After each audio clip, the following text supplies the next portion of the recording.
Canada. Put on a suit, drink water, don't drink and drive. Hey, man, call your mother. It means nothing. It means nothing. Nah, they lying to you. It's about the money. Now you're more fluent.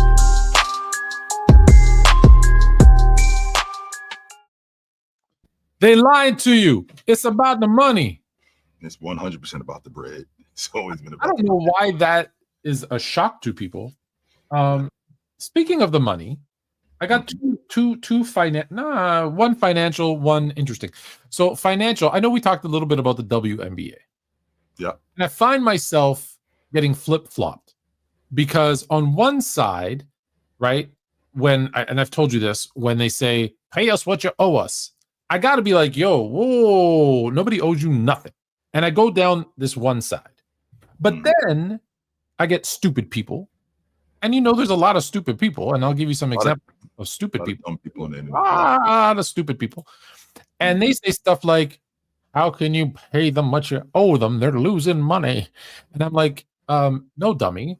Or no, sorry, let me rephrase. They say, well, 50% of minus 50 million is minus 25 million. I'm like, no, it's called a revenue share. Yeah, and they lost 50 million in revenue. And I'm like, you can't lose revenue. Like, did you not take even one economics course in your life? Hell.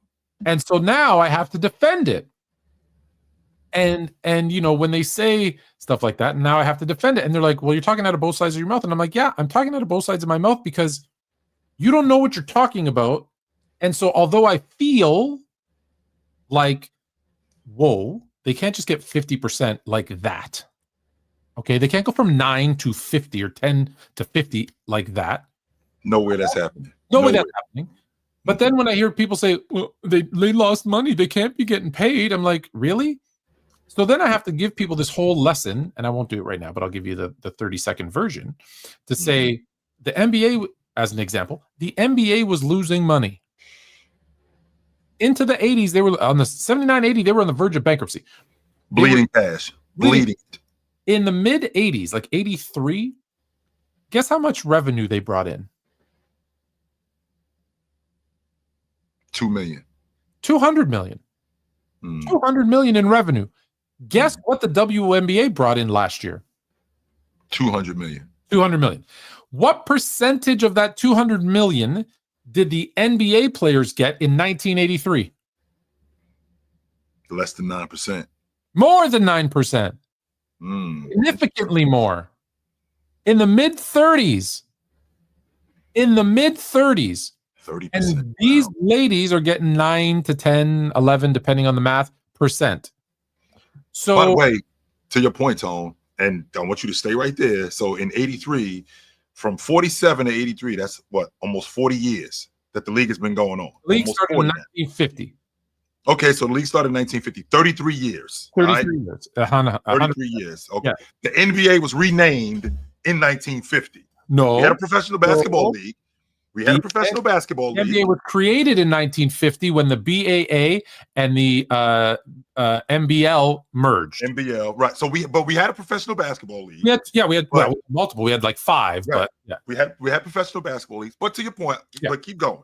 Yeah. 33 years this is going on now, by the way. So when did the WNBA start? 1997. How many years has it been? 28 years now. Almost, call it 30 years. Okay. So they're right around the same trajectory of revenue. Okay. So they're both at about 200 million. The NBA guys were getting paid around 33, 34, depending on the numbers. I just say mid-30s because it's easy. If it's 32, if it's 36, whatever. Mid-30s%. These ladies are getting 9. So do they deserve more? Yes. Here's the thing. What were professional sports teams getting paid as a percentage of revenue back then? The standard was around 30%, 40%. So that's what they were getting paid. Guess what every major sports is getting paid now? About 30, 40%. 50%. And so they're just asking, hey, everybody else is getting 50%. That's the going rate right now. My thing is, and this is why you say talking out of both sides of the mouth, well, you can't go from 10 to 50 You got to go 10. Okay, hey, new deal. Here's the thing. Unless a complete moron is running this company, they're about to get, if they have no more increase in revenue, none, which you know that there will, because with more teams and more games, there's more seats, more concessions, they will. But let's say they don't. They're $200 million. Do you know what they're getting next year from their new TV deal?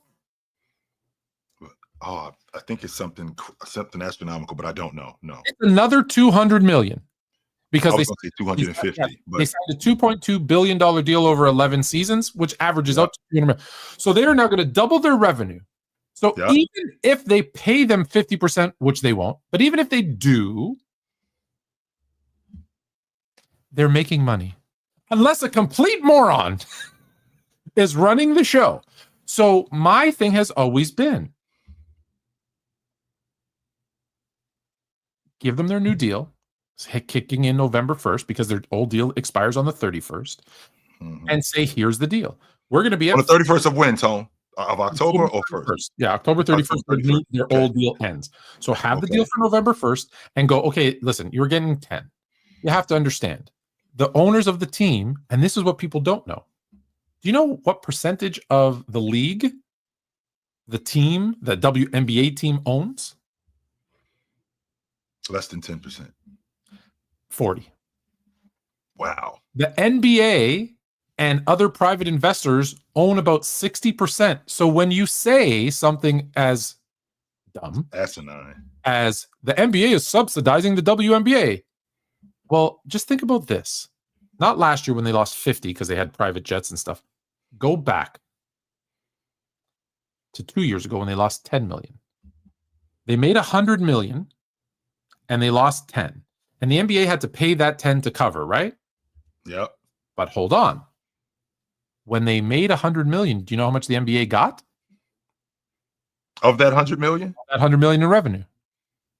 50? 60 million, because they own 60%. Right, 60%. So they got 60 million and then had to cover a $10 million loss. Okay. If I gave you 60 million, would you give me 10 million back? If I told you every year I'm going to give you 60 million if you give me 10 back, would you do it? Yes, I'm doing that. That's a deal. You're doing it. Yes. So that's why I'm just like, now they're smart. That's smart investment, because you know what happens this year when they make 400 million? 200 or 300 million goes to who? The NBA. NBA. They're going to make all their money back. So it's just like, you guys don't understand the math. You don't understand the deal. So back to my point, just make a deal. Say, hey, it's 30 this year, 35 next year, 40 the year after that, 45 the year after that. And then it's 50% when, guess what? You've now made $1 billion in that TV deal, because that's halfway through the 11-year contract. You've now been given $1 billion. Okay, now you're up at 50% like every other league.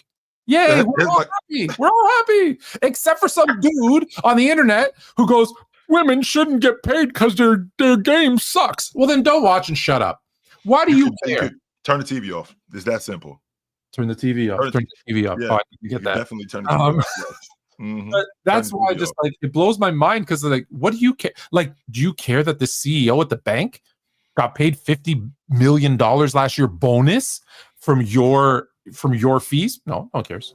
No one gives a crap. No one cares. I do love apples and grapes and bananas and pears. I don't understand. Why is, I don't know. That is true. I don't know. I like all food.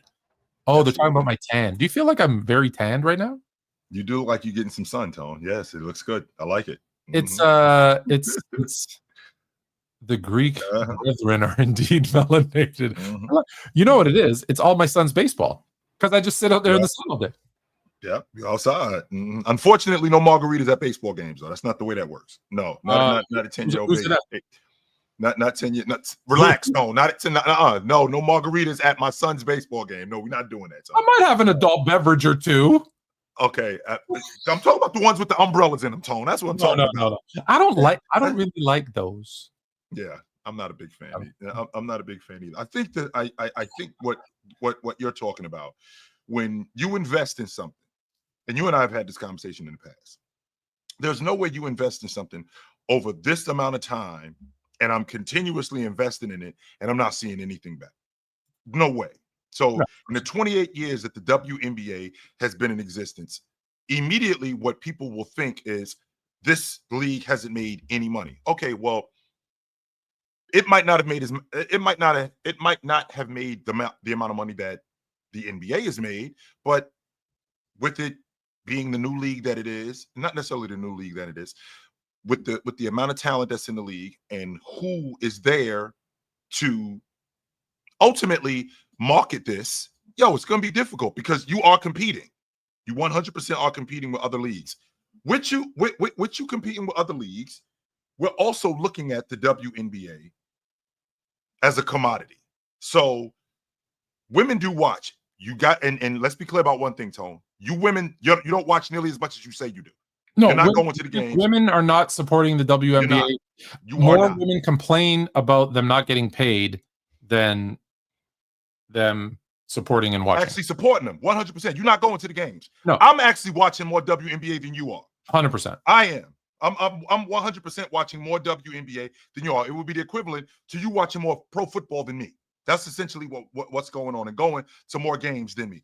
With that being said, the WNBA is a league when it's subsidized in a way where we have to see our money first. So, Tone, if you invested $300,000 in me, before I see $1, you gotta get that $300,000 back.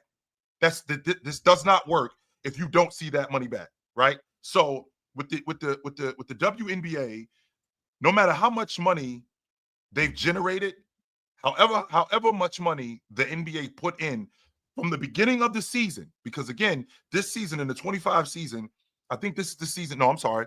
Last season, which was Caitlin Clark's rookie year, they started with the private jet. They started with the chartered planes. Yeah, that's a lot of dough for a 16-team league, right? Because it's not like Indiana is the only team that's doing that. Which, by the way, Tone, the Detroit Pistons, which is another thing that boils my blood when I hear this, pay us what you owe us. Just so you know, the Detroit Pistons was the first team to have their own plane, charter their own plane. The WNBA decided to do that for the entire league. The whole league, the WNBA decided to do that. Right? So with the WNBA doing that, I mean, with the NBA, let me rephrase that, Tone, not the WNBA. Yeah. The NBA decided to do that. With that being said, somebody has to pay for this.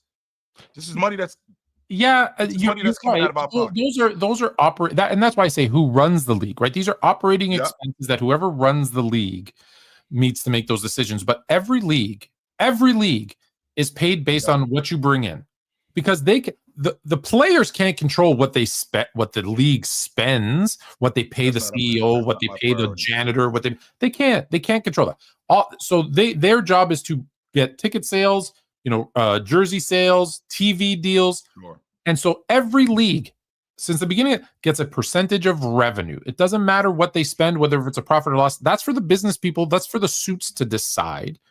So even if it's 500 million that they're losing, that's not on the players. If you make 200 million, then they get a percentage of that. And here, let me give an example. Of where people don't understand. Okay. So Ridge-Matic, the women's game has to generate money to get paid with. They do, right? They went from making 50 million to 100 million in revenue to 200 million in revenue. Huge jump. And this year they're on pace to make 300 million. So they're even in better shape. Mm-hmm. And then here's where the misconception is. The idea of them getting equal salaries to the men is absolutely ridiculous. They're not. That's your misconception because you're not listening. You're not paying attention. They're not asking for the same salaries. Okay, maybe there was one quote that was a lie where Angel Reese said we should get paid. No, actually, it was someone on Angel Reese's show. Who isn't even a basketball player, saying you guys should get the same as paid as the men because you do the same thing as LeBron. No, don't listen to that idiot. Listen to what they're really saying, which is we want the same percentage that the men get. Those two things are not the same thing. Those two things are not the same. So the same percentage that's fair, right? It's fair that if you are getting paid 50% of revenue, I get 50% of revenue. Now, your revenue's $2 billion, so you're going to get 1. My revenue's $200 million, so I'm going to get $100 million. There's nothing unfair about that. There's nothing ridiculous about that at all because literally every league, I don't care if it's MLB, NFL, FC, whatever they're called, MLS, Major League Baseball. doesn't matter. The NBA, they all look. They're literally, Jay. They're between 49 and 51%. Like it's not even. That's not coincidence.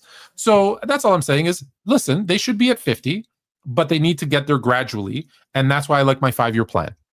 You don't go from 9 to 50. That's you get that nowhere. I will say this: if I was king of the world, not only would I do it in over 5 years, but I would do it like this.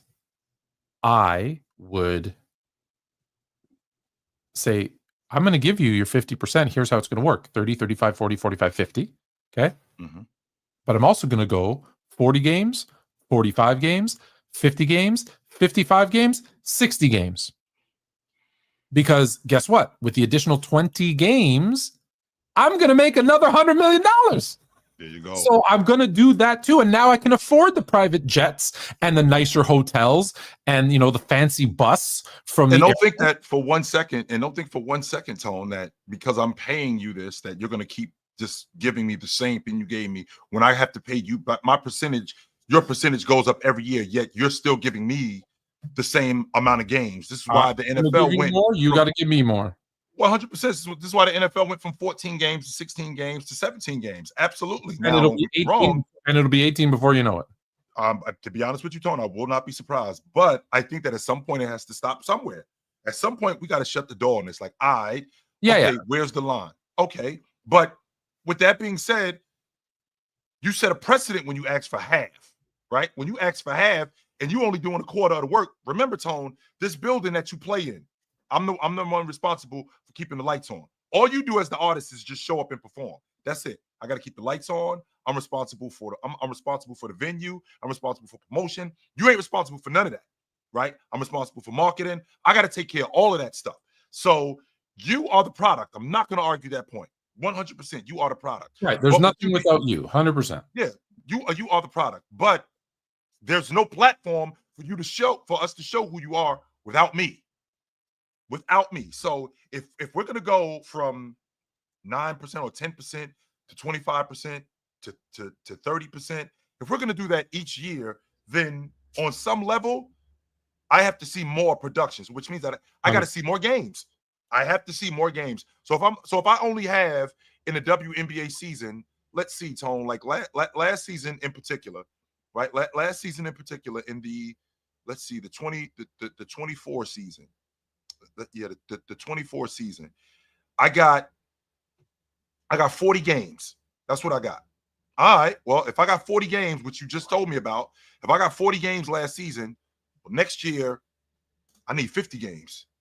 But and do we have to make it that drastic? Because 50 games, it doesn't sound like a big deal, but it's probably an extra game a week. It's 10 more games.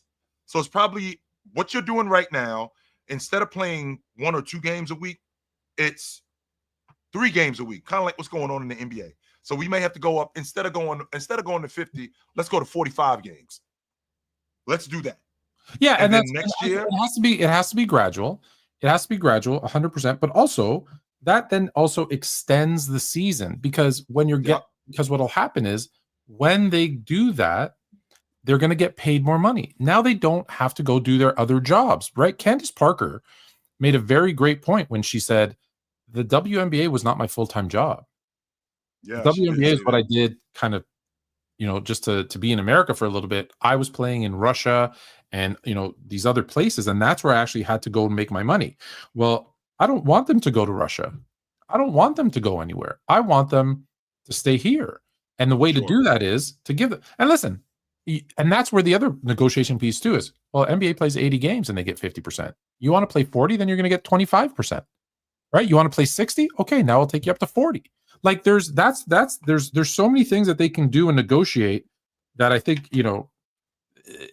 listen, me, the business side of me is like, yeah, I want to be in that meeting. I want to have those conversations. Because it's clear, it's obvious, Tone, that whoever it is, Tone, I do think that you underestimate the idiocy in with those suits. I do think that you underestimate that. And the reason why I think you underestimate that is because I think that they look at these women like a commodity but they look at them not like in terms of NBA, not the NBA. The NBA is not what I want to use. I don't think that they you look think at they're these looking at them like a little sexist. Not necessarily sexist. Sexist isn't the word I'm looking for. I don't think that they trust how educated these women are. Right. That's what I think, and that's why I think that could be a part of the lunacy with these guys. I do think that they do that. Well, when they say stupid stuff, like for the few that do say we should get paid the exact same as the men without understanding what that means, then that I can understand. All right. It is. Speaking of, getting what you deserve, do you know your guy, Mr. Sanders? Yeah. Do you know what the first Cleveland Browns depth chart has come out? Yep. Do you know where he's listed? I think he's listed at 4. I think he's at the bottom of the depth chart, as a matter of fact. Yeah, he's at the bottom of the depth chart. Absolutely right. How bad were his pre-draft interviews, and how bad has he been? It's this is ridiculous. This is crazy. The first thing I want to discuss is, why does he have arm soreness? He's at the bottom of the depth chart. Well, he's been throwing in warm-ups. Okay, he's been throwing in warm-ups. That's how he wore his arm out. Because I've never heard a shooter. How are you going to go? How are you going to go a whole season if you can't make it through? I've never heard a shooter, Tone. You've never worn your arm out shooting in warm-ups. You've never done that. Jay, I've shot about 18,000 threes, and it was my left shoulder that I have the torn rotator cuff in. Go figure that one out. You've never done that, Tone. You've never worn yourself out in warm-ups. So he's not getting. He's ended up. He's gonna start in. He's gonna start. I think their first preseason game is this weekend. He's gonna start. Yeah. With that being said, Tone, I think this kid is the real deal. I just think that he's one of those guys that, like Bronny James, I think he's a project, and I think that they're trying to make him more than what he is right now when he's not that yet. I do think that he has the talent to be an NFL quarterback, and I do think that maybe one day he could be a starter. I just don't think that we're there now, but because his name is Shedeur Sanders, he got to come right in. Because why? Because Archie Manning is going to be a starting quarterback when he shows up. Because Peyton Manning showed up and he was a starting quarterback. Because Eli Manning showed up, he was a starting quarterback. And what we're forgetting, Eli was not. Eli was behind Kurt Warner. He was, and then Peyton, Peyton only started one game, or only won one game. He probably would have been better not to have started that season. He was awful as a rookie. He was awful. He threw more interceptions than anybody else. So, which is still the rookie record to this day, by the way. 29 picks in a season. I just think the problem is we all love Dion, but we also know Dion is just loud and braggadocious, and I think he, I think he hurt as much as he helped his son, because he was a celebrity first. And in football, more than any other sport, you need to be a player first. Celebrity doesn't, just because your name's Johnny Football, that might get you drafted, that might get you on the team, but you need to stay sober and play, right? It doesn't matter what your name is. That's what I love. That's why I love football. So yeah, it's gonna be interesting to see, because I think he is talented. I think he's absolutely talented enough. Yep. We're gonna see. It should be interesting. Seeing the little bit of film that I've seen with him with the Cleveland Browns, his 3-step drop looks good. His 5-step drop looks good. His delivery looks good. Now it's just a matter of him being able, one, to read a defense, to consistently know where checkdowns are, to be able to run out of the pocket, because these defenses are way more advanced than what you were seeing when you were at the University of Colorado. Way more advanced. Like people say, well, they ran a pro style defense at the University of Alabama. They ran a pro style defense in the Big 12 with USC. And okay, well, that's a lot different when you got Myles Garrett bearing down on you. It's not the same thing, right? It's a lot different when you got, Aaron Donald chasing you and when you're in a 4-3. It's way different. So I think that he's got the goods in order to be an NFL quarterback. It's just a matter of being able to take the time to work with this kid. And what are we talking about here, Tone? Tone, this isn't a guy who's the 15th pick in the first round. He's a 5th round pick. Right? Yeah. So let him. There's certain guys that can just step right in and be the guy. Yep. But if you look, most of them, the majority of them, give them a couple years. Let them get used to the speed of this game, and it will pay you back if you're patient. But fan bases, owners, right? Like, no, got to come in today. You got to win. The coaches, like, if you don't win in 2 years, the coach that was there when you were drafted is gone. And now it's a whole new, you're starting from scratch. So that's the downside, because look at the longevity. Listen, say what you want about the Pittsburgh Steelers, right? They've had 3 coaches in their entire history. And although they only have 4 Super Bowls, they always are a good team in the hunt. They just need one thing to click, and they're doing deep playoff runs. There's something to be said about that. Like, as a you-know-what fan, I don't want to say them right now, right? Turnover. It's just, it can't, you can't live with it. I don't know what to do, by the way, because I don't know how to get rid of that. So whatever it is with X, we just got to ignore them. There's no way to delete or block them like we can with every other user. So I apologize. It sounds like a bit of an inside job. And speaking of an inside job, since we on that subject, did you like that segue? Since we on that subject, 6 Super Bowls. Thank you, Wood. It's okay, even better, right? The Heat, or sorry, a former Heat staffer has been charged, an ex-security guard, who stole millions of dollars worth of items from the team, including over 400. That's not a misprint. I'll say it again, like you say, for the people in the cheap seats. Over 400 game-worn jerseys. Yeah. Listen, when it's millions and it's 400 jerseys, that's an inside job. My question is, how the hell did they get away with that many before anybody noticed or before they caught them? Well, here's the $1 million question, Tone. Was this something that happened? Was this a surprise attack? Or was this something that happened over the course of time? I think this is something that happened like a surprise attack. I don't think that this was something that happened over the course of time, because I think that there are people who are in charge of those things.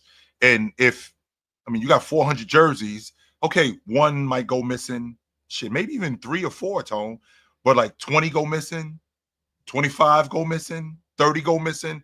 I think that we'll start to recognize. I think that this was, I think this ex-employee, the ex-security guard, and again, I'm speculating here. I think that we have a disgruntled employee, ex-employee, who wasn't really making any money. But hey, Tone, listen, man, the Miami Heat. Listen, I know the ins and outs of that place. I know the codes and how to get in and how to get out, and I know where they keep all the good stuff. I got an idea. All the paraphernalia that they have, we could probably take this stuff, and I know how to get in. I know how to get to where these things are. Well, you know that, Jay? Well, if you know that, I know how to turn the cameras off. I know how to get I know how to get you inside the building. And this is definitely an inside job. This isn't just somebody walking into the Miami Heat facility one day and holding up everybody. All right, run everything. No, that's not what's going on. So do you believe this was a one big heist, or because I believe if they were smart, it was a little bit here and a little bit there over time, because that's the smarter way to do it. Because 400 jerseys, that's not even, you don't even have that laying around. Like, that's not, I don't think you can do that in one swoop. Here's why, Tone. And like I said, I think the biggest issue is if you did that over the course of time, Tone, we have equipment managers, right? In addition to having equipment managers, we got staff that are in charge of stuff like this, that are in charge of of jerseys, that are in charge of chairs, that are in charge of furniture. Because if they took just jerseys, I mean, I think that they took more than just jerseys. I think that there's other stuff that they've taken. In addition to them, in addition to them doing that, we need to know how to get in. We need to know how to get in and get out. I think this was a heist more than it's just. I think this was a heist more than this was just your hand in the cookie jar over the course of 2-3 months. Because when I think about that amount of stuff, like 400 jerseys. Oh, and by the way, Tony, it ain't just you and me. We got a crew. Oh yeah, yeah. We got a crew of people doing this. It's not just you and me. No, we got a crew of people doing this, and you got a security guard. You got a dude that like a tech guy. A tech guy. Then you got the dude that's going to actually be doing the lift, and then you need some muscle too, Tone, just in case some shit jump off. And that's the thing. There's a person at the door. There's going to be a transfer, and then there's that person at the door that, hey, I got this stuff at the door. If anything happens, I'm gonna make sure that I get away. Or you get we got some muscle too. So I'd say if it was me doing it, at least I'd go Ocean's 5. That's what I was thinking. I was thinking 5 or 6 guys. Yeah. This isn't just you and me, turning off the lights in the Miami Heat facility and turning off the cameras and getting a big ass box and putting 400 jerseys in it and some other paraphernalia and throwing that shit over our back. No, we backed up a truck. That's not happening. Not at all. So and I will tell you this, the smoothest thing, like I would like, not that I whatever, I'd do it. Here's how I do it. It's the laundry guy. It's the laundry guy. Was in on it too. Bam, bam, bam, bam, bam. I've got bags and bags of dirty laundry, and I'm rolling them out, and no one suspects a thing because it's it. Listen, I know a guy. I'm not going to say who. Who used to work at a record store. I'm not. Who would throw CDs? I know this is aging me a little bit, but would throw CDs into the top of the garbage, and he would then tie them up. And because he was one of the few men that worked at this record store, he was always the one that was tasked with taking the garbage. It was in a mall, basically out the front door, and then down the stairs and out to the garbage bins because it's a mall. Well, what do you think happened every time the garbage bin goes out? Or every time the garbage gets carried out the front gate, the alarm goes off. Why? Well, because there's wrappers in there with those barcodes that set off the alarm. So no one thinks anything of it. So he would take 5, 10, 20, whatever, boom, walk out, down the stairs. Oh, and by the way, on the walk to where the trash bins is all the lockers. Stupid setup. Undo it. You know those you put in a quarter and you get the key out, right? So he'd throw the CDs in there, lock it, put the key in his pocket, and off he went, did his garbage run, came back, end of the night, when everybody was gone, go down to the locker, throw him into his backpack, and off he went, and he'd go to school the next day and sell, all the latest new releases. I'm not saying I know who this person is. I'm just telling you that's how they Tone, can you confirm or deny this story, Tone, that you were involved in this? Can you do that? I cannot confirm or deny that I worked at Sam the Record Man. I ain't saying that this was going on. I ain't saying that it wasn't going on. I don't know for a fact. It's what I heard. I just know that's how I'd do it if it was me. Right. I think really the statute of limitations, because it's been 30 years. That's bad. That works. Yes. Been a long time, yo. All right. So let's move on before I incriminate myself any further and say this man. And actually, I'm going to pull this up as you just stare at this gentleman here. We are going to get to this in like 2 steps here. So hang tight, G Cuts. We're going to talk about it. Okay. So Trey Young did not get a contract extension, and he is not happy about it. And I'd like to know your thoughts before I go on my rant as to why he doesn't deserve it. One, I don't think that I think this season, these 2 seasons, last season and this season here, is the best job that they've done in building a competent roster around him in order to have a chance to win. That team in 21, that was the best chance he had, but this is the most talented unit. This is the most talented unit that he's been on since he's been in Atlanta. And I think we're going into year 8 with him now. Yeah, so we're going into year 8 with him now. And I think that Atlanta, I don't think they've had enough. I'm not going to say that because Trey Young's never really been an efficient guy. He's been a high turnover guy, sure, but he's also been one of the best passers in the league. He's still a great scoring guard, 100%. And he's a playoff performer. He's big time in the playoffs. With that being said, I think that Atlanta, I don't think they're tired, but I do think that this season is a watershed season. If the Atlanta Hawks do not, I repeat, Tone, if the Atlanta Hawks do not make a deep run in the playoffs this year, I think they're out on Trey Young. I do. I think that they're out, and I think that they're going in a different direction. Not because he can't play. Not because he can't play, because there's debt on both sides here. I think that Trey Young, over the course of his career, I think that he's had an interesting development, but he's gotten better. He 100% has gotten better. I think the organization, on some level, they did fail him in certain spaces, but they also did put competent pieces around him too. Nate McMillan's a damn good coach, and you ran him off. I think Quinn Snyder is also a damn good coach, and so having Quinn Snyder here. Right, so having Quinn Snyder here and having this roster, I think the Atlanta Hawks. Atlanta Braves. I think that, I was about to say the Atlanta Braves. I'm sorry. The Atlanta Hawks, I think this season is a watershed season for them. If they do not make a deep run in the playoffs, I think that they're out on Trey Young, because the idea of extending him to 50, 55 million, 60 million, the idea of doing that, I mean, I think that that's asking a lot when we're consistently in the play-in tournament, when we're consistently getting bounced in round one. I'm having a difficult time with that, as opposed to us actually building toward winning a championship or actually making a run toward a championship. Let me ask you a question, and I already know the answer, but I'm going to ask it anyways. Is Trey Young the best player on the Atlanta Hawks? Yes. As long as he is the best player on the team, they're not going to win.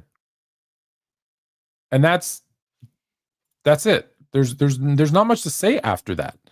As long as he is the best player on this team, they are not going to win. And that's look, it's not a knock. It's not a knock on Trey Young, because people are going to say, well, they can't win with Trey Young being their best. No, they can't.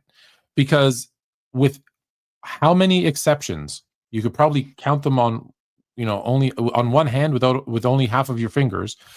How many guys of this size have been the best player, like clear and far the best player on a team, that have won consistently? Steph, Zeke, and even Zeke is probably what, they were such a good team.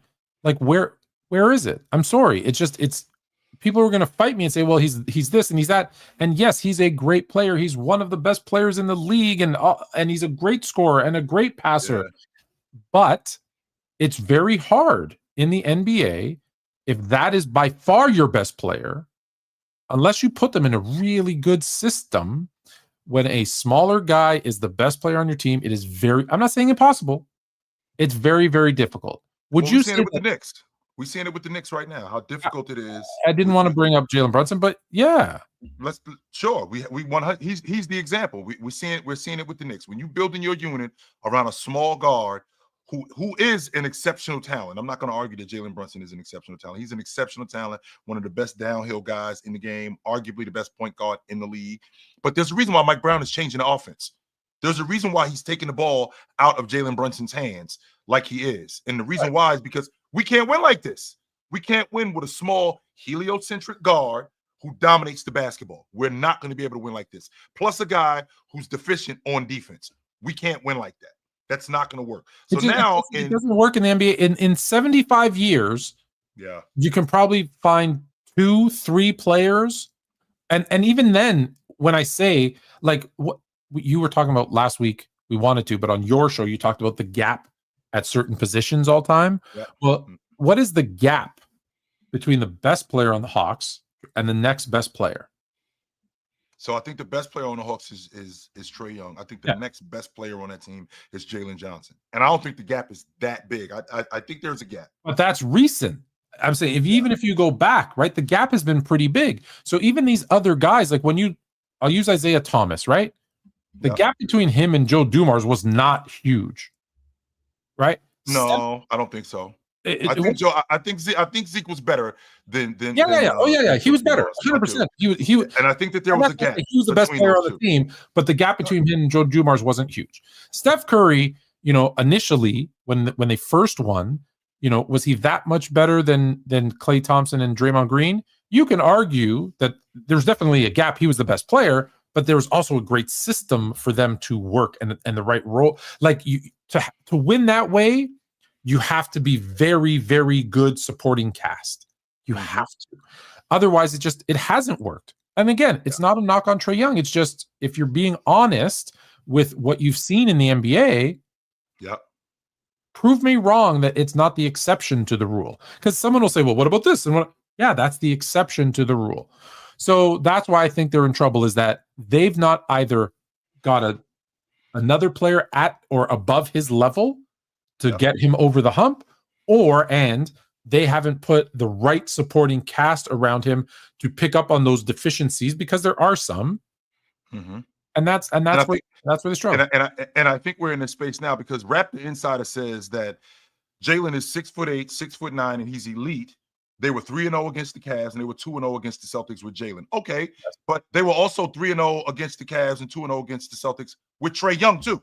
So let's not make it sound like they were. No, I think what I'm saying is here's the big guy that could be the number one, or the guy that pushes Trey Young to be better. But Jalen could be. He could one be. of the main reasons why. One of the main reasons why Jalen Johnson is as good as he is, and let's be clear, what the main reason why I watch the Atlanta Hawks is because of Jalen Johnson and Dyson Daniels. That's the main reason why I watch them. However, one of the main reasons why Jalen Johnson is as good as he is because he's a phenomenal transition player. He couldn't be that great of a transition player if Trey Young didn't find him in transition, if Trey Young didn't get him the basketball in the space that he needed to get him the basketball. So he needs Trey Young in order to be awesome. Because I can tell you right now, if he was in Washington, he wouldn't be doing that. If he was in Charlotte he would not be doing that. If he was in Utah, he would not be doing that. But the fact that he's playing with Trey Young, who makes him even better than he already is, that definitely helps. And to your point, when you talk about it, and when you talk about Jalen Johnson, and we talk about Jalen Johnson next season, okay, that's next year, which is in the future. Today. In August of 2025, Trey Young is the best player on that team. He's their all-pro. He's the league leader in assists. He's their best distributor. He's their best scorer. He's that guy. Jalen Johnson is becoming that guy. That's not who Jalen Johnson is yet. He's becoming Trey Young is maybe they're going to be patient. Maybe they're going to be patient. Maybe, And to Tone's point, to your point, if you think Trey Young, if Trey Young is the best player on your team, you probably aren't going to win. Well, the way Tone, when I listen to you talk about him, the way you feel about Trey Young is how I felt about Kyle Lowry. You ain't winning the NBA championship with Kyle Lowry. That's of course Kawhi Leonard. Well, Trey Young is significantly better than Kyle Lowry. But I understand what you're saying. Small guard, small. When Kawhi Leonard shows up, well, yes, you are winning the NBA championship with Kyle Lowry as your starting league guard because you got this dude now. So maybe you can win the NBA championship or go deep in the playoffs with Trey Young, and maybe it might take somebody else on the crew in order for that to happen. Yeah, and let me just be very clear, right? Underrating Trey Young heavily? No, we're both saying he's phenomenal. He's great. He's just not in a position that anyone of his size has been able to win. Sorry, very few of his size have been able to win. Again, it's not a knock on them at all. And you know what? It's too bad that they're probably going to move on from him. Because I like when Atlanta is good, but it's very, very rare that Atlanta is good. But I like Atlanta as a city. I've always liked Atlanta as a team. I like when they're good. There's certain teams I like when the Knicks are good, right? I like when Atlanta is good. That's my preference. I feel like this Atlanta team with Dyson Daniels, with Jalen Johnson, adding KP, not just adding KP, adding Shea's cousin, Alexander Walker, adding him to the roster. Okongwu is going to be really good. Kobe Bupkin as a backup. They still got Bojan, right? This might be their, like you said, if they don't have a deep run, Trey might be gone. This might be the year because one, the East, not that great. And if you remember last week, I had Atlanta pretty high on where I expect them to finish top 4. This might be the year. Yeah. Because this roster is good, because Trey Young has support, because like he's got offense, defense, like he's got everything around him right now. There really isn't an excuse. This might be the opportunity that they've been waiting for. I think this is the most talented roster that he's been on. And maybe if they could piece together a couple of players, maybe a couple of draft picks that don't hurt them too much, they could land. Or maybe, I saw Gold James Kingdom in here, so maybe, they'll like this picture. Maybe they could land, I don't know, this guy? I think we passed these days, Tone. I just do. I know that. Red, though. He looks fantastic in that uniform, to be honest with you, Tone. He does. He looks great in that uniform. He looks like he was made to be a Heat. Yes, he looks fantastic in that uniform, 100%. No, but he would also... I can't say he would look great in any uniform because if you put him in Charlotte, he would look awful. And if you don't take that Charlotte jersey off, I swear to God, man, absolutely. But I think that we're in a space, Tone. The Oklahoma City Thunder proved it. Denver proved it, right? Denver proved it. Oklahoma City proved it. We are past the James, Chris Bosh, Wade days. James, Kyrie Irving, Kevin Love days. Curry, Kevin Durant, Clay, Dre. We past that. Those days are over. The Oklahoma City Thunder have proven that you need a great player. You need a really good number two. Superstars, the super team era, that thing is over. The Indiana Pacers have proven that. You get a really good lead guard. You get a really good transition player. You get some good complementary pieces and some defense, and you can get to the NBA championship. We don't need Giannis, Curry, Jimmy Butler. We don't need that anymore. Those projects have failed miserably over the course of the last couple of years. We've seen those projects fail miserably, right? So we're definitely seeing today more homegrown units, and not only more homegrown units. We're seeing more homegrown units that are not superstars, but we got our superstar, we got a star, and we got a bunch of complementary pieces that work together, that play defense. That's why in the Western Conference alone, Oklahoma City, Denver, and I think Dallas are the three teams that I'm thinking could get to the NBA championship. Those three teams in the Western Conference. In the Eastern Conference, the way that thing is put together with what Cleveland is doing, and if you look at what the Knicks are doing, the Knicks have been put together for a couple of years now. So it's not like this crew just got together. All right, this crew's been together for a couple of years. But you saw what happened with the Celtics. You had one superstar, you had another star, then you had a bunch of complementary pieces. A lot of guys that just fit together. I think that's where we live today, Tone. And like with Giannis going to Miami, even though Pat Riley could pull it off, I'm not going to argue that Pat Riley couldn't pull it off. He can 100% pull it off. But if you think that the Milwaukee Bucks are handing over Giannis for a bucket of extra crispy and a six-pack, you got another thing coming. Because it's going to cost a lot to get unless he forces his way out. I think you're right, but the rumor has been, right, has Giannis played his last game in Milwaukee? But I think they did enough for him because he's a very loyal person. I think they did enough this offseason to buy them one more year. I think so too. And if he sees, and now if he's healthy and he sees kind of what the next year to 3 years looks like, I think he stays. But if he's like, no, this isn't going to work for me, sure. But I don't think he's going anywhere. I think he's gonna be like the guy that they just signed in Miles Turner. Everyone talking about him leaving. He's not going anywhere until he does. Of course. I can tell you right now, Tone. I think that we're in a situation very much like what happened with Dame Lillard, and I stand on this. You guys are gonna run him out of Milwaukee. It's gonna be you guys doing it. It's not going to be him wanting to leave. He's heard the chatter from you guys because these guys, listen, he's heard the chatter enough. Milwaukee 100% did their job in trying to make right with Giannis. That's why they went and got Dame. That didn't work. Okay, well, now, and I think they dropped the ball on missing out on Bradley Beal because I think Bradley Beal would have worked perfect for what they were doing because now I think he slides right into that Gary Trent role. But Gary Trent, by the way, I think Gary Trent's going to be good for them. But they did bag Miles Turner. And that helps. They got better because if Damian Lillard isn't playing and they don't bag Miles Turner, Tone, they're not doing anything. They're the same crew that they were last year. Right, for sure. So they're the same crew. And now it's making more sense. Like, y'all ain't serious. y'all gonna waste Giannis's prime years, and you're gonna end up, and now he has to get out of it. Right, Yeah. I understand that part, but they're clearly trying to make this team better. And make no mistake about it, Tone. What's going on in Milwaukee in January? Nothing. Zero. But I can tell you what is going. I can tell you one thing that's going on. There's a name on the moniker, Giannis Antetokounmpo. We're gonna hold on to this guy for as long as we possibly can because it's cold in Milwaukee. It ain't a whole lot to do in the winter up there, and we got a star. And with us having a star, we're gonna hold on to this guy for as long as we possibly can because if we can't, and we got to start over, boy, those days in Milwaukee are dark. 100% they are. So I think that they hold on to Giannis. I think that they're doing everything that they can to make sure and to ensure that he's happy. I think all of this stuff about him not being happy, I think this is all fluff. I think this is all I think it's all a fraud, Tone. I do. I don't think he's going anywhere right now. I don't. Mm-mm. Yeah, I don't think he's going anywhere either. Although I'd like to see him go somewhere. I would.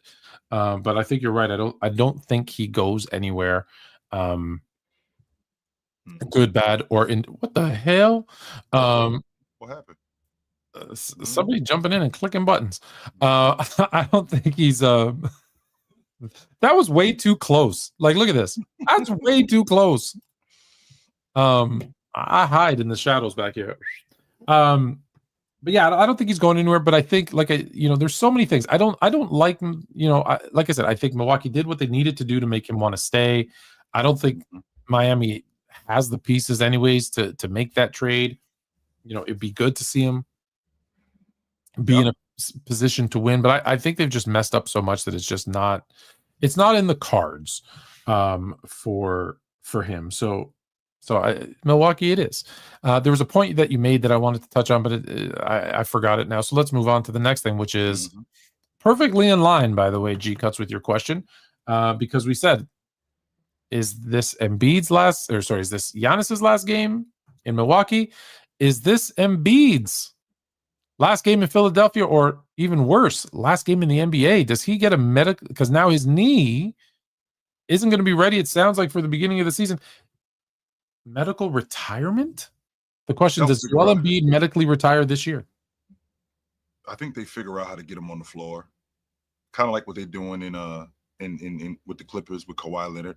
I think that they worked that out where he might play 30, 40 games. I think that gone are the days of Joel Embiid playing 55, 60 games and making an all-pro team and being an all. I think those days are over. I don't think that we see those days anymore. I think gone are those days. I think that they try to limp their way to the playoffs, to get as close to the playoffs as they possibly can, and to trot Joel Embiid out there as much as they can, but they know that they can't do that off the strength that physically he just can't do it anymore. And I think that we're coming up on that time. I don't think we're there yet. I don't think that we're there yet, but I do think that we're coming up on that time where we got to start asking the question, how much longer does he have in the NBA? I mean, we saw him last year, Tone. He played 19 games. He looked like a shell of himself. We saw him in the Olympics with that fucking tree trunk wrapped around his knee. We saw that, and he could hardly run with that on. So now now we're coming back to this season, and with this season, I mean, was he even able to work out? Was he able to get himself in basketball shape? Was he able to put himself in a position where he could play and be productive? Because apparently this knee hasn't been responding like we've all hoped, right? So they're telling us that he won't be ready for training camp. Well, if he's not ready for training camp, by the way, Tone, he hasn't played since February. That's going to be, by the time training camp opens, it'll be 8 months now, right? It'll be 8 months now that this dude is that he's been out of the lineup. So if he's been out for almost a year, you're telling me that we still can't get him by the time training camp starts? This thing is way worse than what we thought. He's not in the physical condition that he should be in, which is way worse than what we thought. This is something that should be expected, Tone, considering he came into the league broken. And this is where we are with him. This is where we are. I always say I was right, and here I am again. what did I before they signed Paul George or made the move for Paul George, however the hell they got Paul George? I said they need to trade Embiid because there's a team out there that will take him and think he's the last piece that they need, and use that to restock on young players and draft picks. And of course, they didn't listen. And now they're going to have another horrendous season, like I called last year them to be, in a year when they have every opportunity. They could have had every opportunity to make some noise in the East. He's done. Like did he even play his first 2 seasons? Wasn't his first 2 seasons that he missed with foot problems? 2 of them, not 1 season, Tone. 2, like right? 2 of them. Like you said, he's gonna go out of the league the same way that he came into the league, which came in broken. Which is broken. He came in broken, right?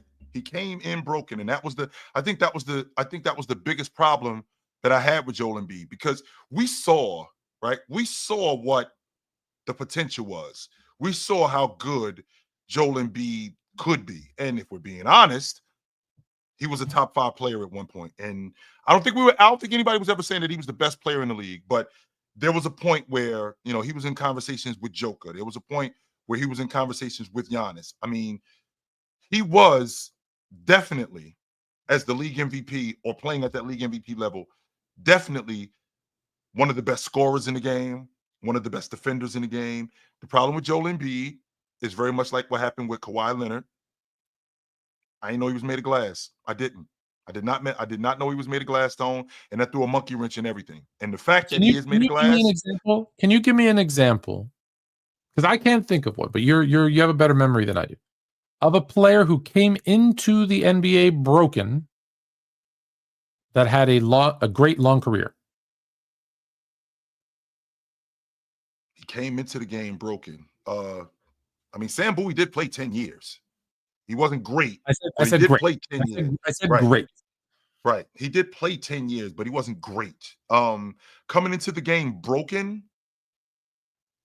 No, Tone, I can't. I can't think of anybody. The recent history, right? Is Zion still waiting?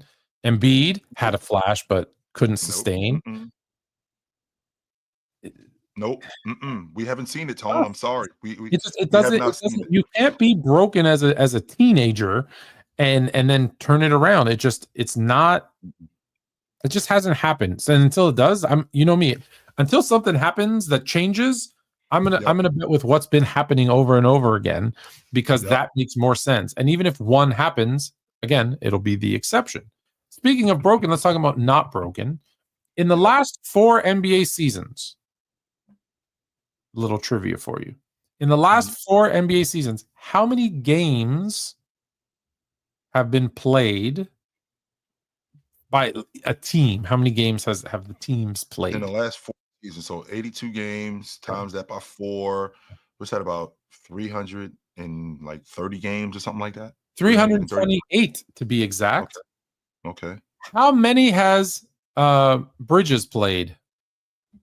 Mikal Bridges. I've been to work every day. I don't miss days of work. No, I come to work every day. 329. I come to work every day. I don't miss work. No, I come to work. Pencil me in. I will be to work every day. He has played more games in the 4 years than any NBA team, meaning he's played 482 game seasons plus an extra regular season game just to be, hey, I show up for work. I show up for work. Yes, sir. I should. You ain't got to worry about me coming to work. You might have to worry about the rest of these. Has Embiid played 328 games in his career? I think he's played 440 for his career. Yeah, I think he's played 440 for his career. Mikal Bridges has not missed a game in his career. He's been in the league since, I want to say, 2018 was when he showed up. So he's been in the league 7 years. And in the 7 years that he's been in the league, he's missed these many games since he's shown up to the league. He has not missed a game. He's shown up to work every day. And this is the dude who played for Tibbs, right? This is the dude who played for Tibbs. This is Tibbs kind of guy. Yes, he does not miss work. He shows up to work every day. Love that about him. Love it. Interesting. Fluent Jr. said, because I showed Fluent Jr. this, and he said, I don't think he even missed a game in college. And I was like, no way. He goes, no, he didn't even miss a game in college. I'm like, damn, like this dude works. This dude, like, this is I love this. You have to love guys like that. So looking at his Tone, he played 3 years at Villanova, right? In the 3 years that he played at Villanova, he 40 games. They played they played 36 games as a sophomore, and he played in all 36 of those games. So it doesn't look like he missed a game. It looks like he played every game. There you go. Yeah. Love that. That's fantastic, if you ask me. You know what's not fantastic? What's that? Even though I like this guy, don't get me wrong. Mm-hmm. I'm not picking on the signing. But the Boston Celtics, and you called it. You did say this was, Tatum's out. They're out. They've signed Chris Boucher, my guy from Montreal. Bonjour. You love him, Tone, by the way. Tone loves him, by the way. I do. This Tone is loves the guy that every team that wants, that is going to go deep playoff runs. Mm-hmm. Not that he was doing it on Toronto, but that this is the kind of guy you need. He comes in with super high energy, block shots, knocks down threes. Just like, how can you not love this kid? And just works hard, big smile on his face, not in this picture, and just really enjoys what he does. So he's off to the Celtics, and I'm glad. It's a 1-year deal. The Raptors always treated him poorly. Let's just be honest. Even though he's a Canadian kid from Montreal. In what way, Tone? In what way? They never gave him really an opportunity. They gave him, they were really inconsistent with his minutes. He'd go in and be 6 for 6 and they'd pull him. I'm like, dude, what are you doing? They were always out on him, and he just went in and performed and did his job. So 1 year, he wasn't getting re-signed by the Raptors, so he goes to the Celtics. 1 year, $3.3 million. It's going to be a good opportunity for him because I'm telling you, he's going to start some games, and he's going to start some games and be, and earn himself a bigger contract. Raptors suck. Fluent, get over it. Who said they didn't? I'm confused. We know that they do. We know that they do. But Tony, they didn't. If you look at who he is and what he's been in the league, right? He's been in the league now. I think we're going on year 8, right? He's in the 8 years. He's been how come nobody ever talks about him? When you're talking about these championship teams, right? When you're talking about these championship teams, how come nobody ever talks about him when we're talking about trading for a great rotation guy? Because he'd be perfect for what they're doing, in Cleveland, right? He'd be perfect for what they're doing in Atlanta, right? I think he'd be great for what they're doing in Houston as a rotation guy, right? The energy guy. Yeah, what he brings to a team is wasted on the rudderless ship that they call the Raptors. They're going around the ocean with no direction. He's the type of guy that you don't think of coming off the bench for teams like Denver and Minnesota and these teams. But that's the kind of guy that at the end of the day, you're the guys that know will be yeah, the Stars got us there for 100%. They're important, but those are the ones. When LeBron said, we just didn't have enough role players in that first year in Miami. He's the kind of guy that just fills a bunch of holes, right? You need him to go in and block shots. You need him to go in and just be energy. That's the kind of guys those are the guys that you need at your spot 9, 10, 11 for the long season, and occasionally spot work in the top 8, sometimes in the playoffs. You just need those guys. If you turned on Tone, you haven't really heard much news, and you turn on a game in early November with the Orlando Magic, and you heard that they had Chris Boucher, you'd be like, yo, they got Chris Boucher? That's awesome for them. Yeah. Wow. Exactly. They got him? Oh, that's great. If you turned on and saw that the Minnesota Timberwolves, y'all got Chris, they got Chris Boucher? Perfect. He's perfect for them. He's that kind of rotation player. A lot of people don't give him nearly as much credit. That's why every time when I've actually brought him up too, Tone.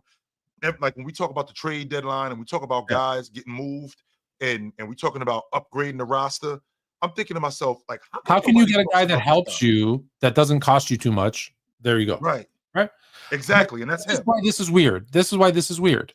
He's one of those good high energy rotation guys on a good team, and he's been on a bad team most of his career, and now he's going to be on a bad team in Boston. I don't get it. This is like smoke and mirrors, Tom. There was interest in Denver. Why not go there? Like Boston is what is Boston? Is Boston going to win 30 games this season? This is all smoke and mirrors, Tom. This is when Peyton Pritchett tells us that, you know, we're definitely trying to make the playoffs and we're trying to win the championship, not without your best player. No, and then your second best player had meniscus surgery, so we don't know what that's going to look like. Okay, what they're doing is they're trying to make this look respectable, right? This isn't a situation where they're just going to completely tank. No, they're going to make it look like we're trying, right? We're going to add some rotation guys. Why? Just say, hey, we're trying to get a top 3 pick because the year after we're going to have Brown and Tatum healthy and we want to be great. And we're going to have Brown, Tatum, and whoever this top 3 pick is. Like, it's not like they're saying, you know, we're Philadelphia, we're going to tank for 10 years. They're like, hey, we're going to have one down year so that we can get Tim Duncan. Just like that, right? David Robinson goes down. That was the plan, by the way. Sean Elliott goes down. Hey, let's tank and get Tim Duncan. And now we're going to have Duncan, Robinson, Sean Elliott. We look pretty damn good. Yeah, that was 100% the plan. Yes, I gotta agree with you on that one, Tone. That was 100% the plan, and that actually should be the plan because it's not like you're wasting years in Boston. Like you're not wasting any of Jaylen Brown's years. Okay, if we got one gap year, okay, we got one gap year. And by the way, this one gap year is the year that you can prove to people that you're better than advertised because Jason Tatum isn't going to be there. So with Jason Tatum not being there, now that means that you have to step up and be better than what you've been in the past. Same thing with Derek White. This is an opportunity for a lot of you guys to show what your worth actually is. But to lose Jason Tatum, to lose a dirty work guy like Luke Cornett, right? They're going to lose Al Horford, to lose Drew Holiday, to lose KP. This team is going to be awful. This team is not going to be good. They're going to be terrible. I'd be surprised, Tony, if they won 35 games. Well, but see, here's the thing. Because I said this and everyone said I was crazy. No, he will not. That you were the one who said I was crazy. But other people are saying it like he's already way ahead of schedule on his rehab. Like, are they good enough? If you add Tatum to what they have, are they good enough to stay afloat around 500 till the All-Star break and then go on a run when Tatum comes back? Why would they? Well, first of all, he's coming back from a catastrophic injury. If they're 500, we're not winning it. Why not? Yes, they are. We're not winning. No, we're not. If they're 500 without him in this East, when if we're 500, who do they have to beat? Who are you afraid of? Cleveland. I'm not afraid of anybody, but I don't think we could beat Cleveland 4 times in a week. Not with Jason Tatum coming off an Achilles injury. I don't think we could beat Cleveland 4 times in a week. They're much better next year. They're much better next year than what they were this year. And on top of that, the thing that they're missing, the one thing that they're missing more than anything, and it has nothing to do with team construction. It has nothing to do with depth. The one thing that they're missing is toughness. That's it. They got everything else. That's a big it. Oh, 100%, Tone. That is it. And if we can get these guys tougher, to be honest with you, Tone, and I think I'm in a minority. I think they walk to the finals because I think that's the only thing holding them up is their toughness. I think if they were tougher, I don't think that they could get to the finals. I think they walk to the finals, like Oklahoma, not like they did the year, but like they did in 24. I think they walk to the finals. I think they smoke everybody in the Eastern Conference if they were tougher.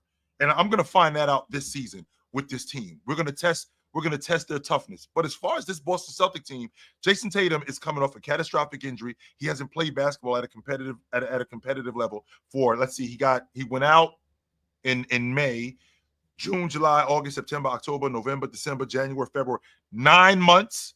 And this team is at 500, and you expect them to get Jason Tatum, and he's going to be razor sharp. So if you're doing that, then you got to do the same thing with the Dallas Mavericks when they get Kyrie Irving back.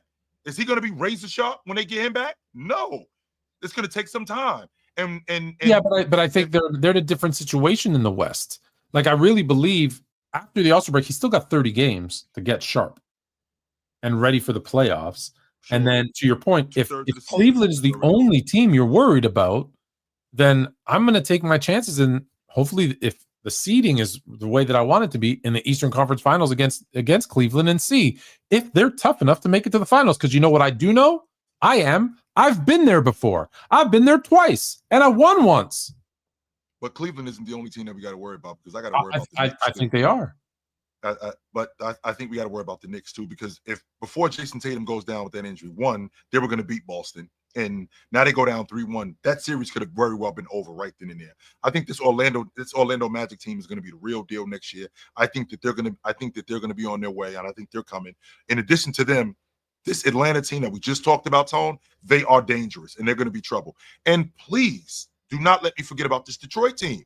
I think this Detroit team is going to be a lot better. I don't think that they're championship ready, but I do think. Yeah, I think the Pistons and Orlando are going to be a very, very, very good rivalry in 2 years.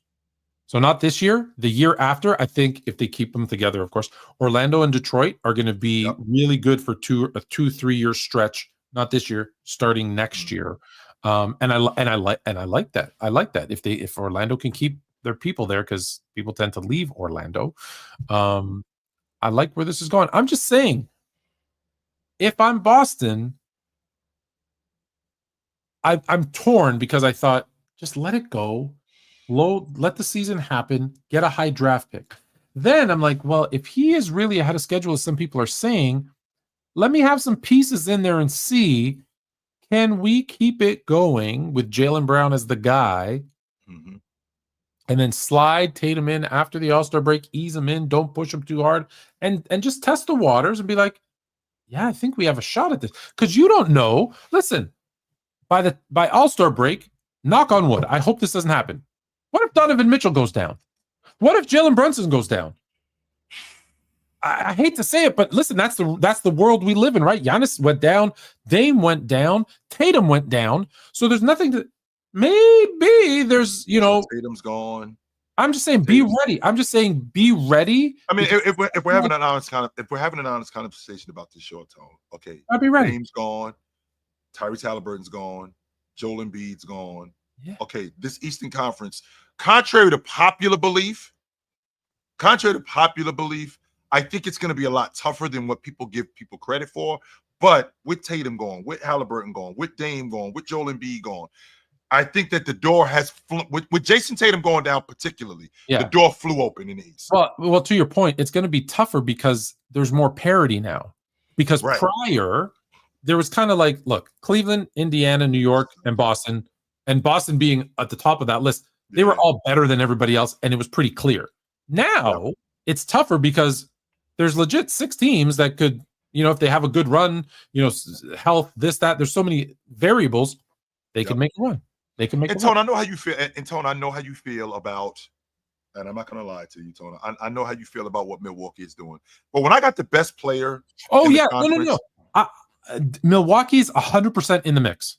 100%. I just want to make sure that we're clear on that right there, Tone. I just want to make sure that we're clear on that, because when I got the best player in the conference, we did the same thing with Bryant. when he was on that Laker team before they got Gasol. If I got the best player in the conference, we got a chance. We 100% got a chance. So I'm not completely selling out the East, but I do know, right? I do know that with what's going on in the Eastern Conference this year, I do think that the Celtics don't want to risk Jason Tatum possibly getting injured again. That's what I'm saying. You got to play it by ear, because listen, there's a chance he comes back next season and he gets hurt again, right? You just got to see where he is with the health wise. Let me just give me 1 second here. Hold on, bear with me. All my fellas. All my fellas. All my fellas.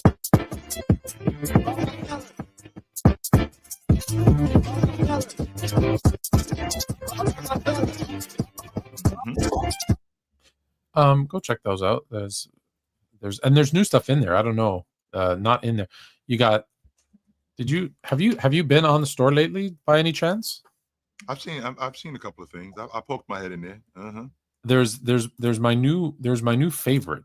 Do you know what my new favorite is? Does it have anything to do with Wilt? Because I know you're this Wilt conspiracy theorist guy. So does it have anything to do with Wilt? Of course. So take it light, but take it is an oldie but a goodie. Call your mother in a bunch of different colors, of course. No idea how good Tim Duncan was. Is always a good one. But yes, my favorite shirt is definitely, it's coming up right. Esports meta, if you like esports. But no, right here. Wilt, not 100. That is my. You got hats, hoodies, shirts. I'm gonna make some pants too. Of course, your Fluent Chill shirt. And look how fair I am. Goat Kobe, Goat LeBron, Goat Jordan. I'm an equal opportunist for everybody. That being said, those are Foxy. I couldn't think of a segue. De'Aaron Fox re-signs, which is no surprise. We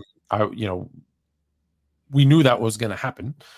For more money than Luka Dončić. We'll get to Luka in a second. They shut him down last season. Yeah, an issue with his hand.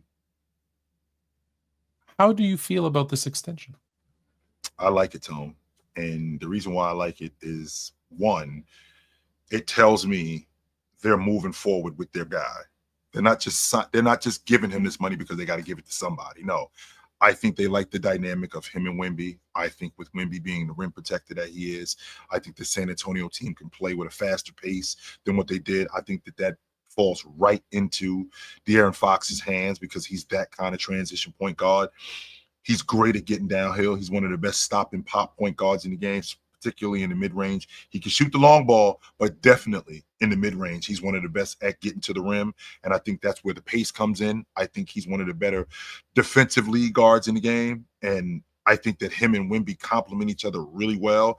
You don't sign a guy like this when you draft a guy and think that the guy that you drafted is the future. You don't sign a guy like this. They think Foxy is the guy moving forward.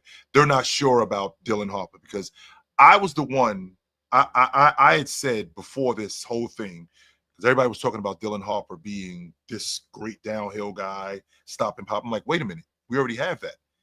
And we don't have that in a guy who's old. De'Aaron Fox is 27 years old, so he's in his prime, right? I feel like he's in the beginning of his prime. And with him being in the beginning of his prime, he can still give me 6-7 more years of this De'Aaron Fox. When we was talking about Trey Young, again, I'm in the minority. I think SGA, Luka, Curry, Brunson, and then Trey Young, Fox, Halliburton, Cade. I think he's in that space. When we're talking about a top 5 league guard in the game. Before this season started, I had him as the 5th best league guard in the game. I still think he's in that conversation as a top 5 league guard in the game. And there's some people who think Darius Garland is better. I don't think Darius Garland is better than De'Aaron Fox. I don't think that LaMelo Ball is better than De'Aaron Fox. I don't think that Tyrese Maxey is better than De'Aaron Fox. There's a number of different guys that I don't think are better. In fact, the guys that we just talked about, I'm not sure if Cade's better than De'Aaron Fox when De'Aaron Fox is at his best. I think that we just saw Cade this season, and the fact that we saw Cade as the distributor that he is, I mean, it just looked better this season. I probably disagree with Cade. The rest of them, I'm with you. If you go back to, like, he had a really good season with the Kings, and then there was like this drop off, but there was so much going on with coaching changes, this, that, like being in Sacramento. And then last year, obviously, he got traded, and then the injury. So I'm interested to see now, healthy in the system for the full offseason, starting the season with these guys, and the extension which says, hey, you're the guy, because there's something that to be said about that. There's that isn't that insecurity. Oh my God, you drafted. Am I going to be moved? No, you're here. And I think it's him and Castle and Wemby and having a backcourt rotation where it's like, hey, Fox is the guy. Castle and Harper are going to be like the moving pieces, depending on who's, matchups, this, that, whatever. I really like what San Antonio is doing, and I think it was smart to tie him up long term because you don't know what you're going to get from Harper right now. Like you think, but you don't know. And maybe they've seen some offseason stuff where they're like, maybe he needs a year or two, and that's okay. That's why you draft. That's what I'm thinking. That part right there, Tone. That's what I'm thinking. I think that's why they signed him. To that point right there that you just made, I think that they've seen Dylan Harper, and I'm like, nah, not yet. But it's great to have him here because the guy that I brought up, the guy that I was thinking about, Tone, and you can correct me if I'm wrong here. I'm thinking to myself, how much better would Scoot be if Dame was up there for those last 2 years? How much better? You believe Dame would have mentored him and he would have been better?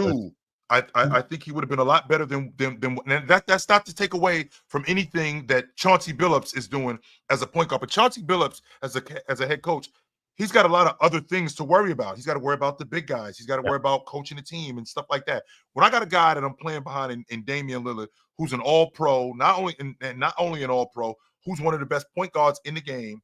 If I'm playing behind him, seeing him every day, seeing how he's carrying himself, dealing with him every day in practice, one-on-one, getting my ass kicked, this is great for you because I have no choice but to improve. And I think that if he would have played, I think that if Dame would have stayed up there in Portland these last 2 years, it would have just been so much better for him. So I feel the same way about this kid, Dylan Harper. I think that this kid, Dylan Harper, he could be the real deal. And who better to learn from in terms of a backup lead guard than De'Aaron Fox at this point, because you guys play similarly. And if you look at this San Antonio team, which I know you like, Tone, if you look at the San Antonio team, Devin Vassell, not just Devin Vassell, but Castle, who wants to play on the ball more, by the way. He wants to be more of a primary ball handler. That means that De'Aaron Fox can play off the ball. With De'Aaron Fox playing off the ball, that gives them a different dynamic. Now, they've already got guys like Sochan.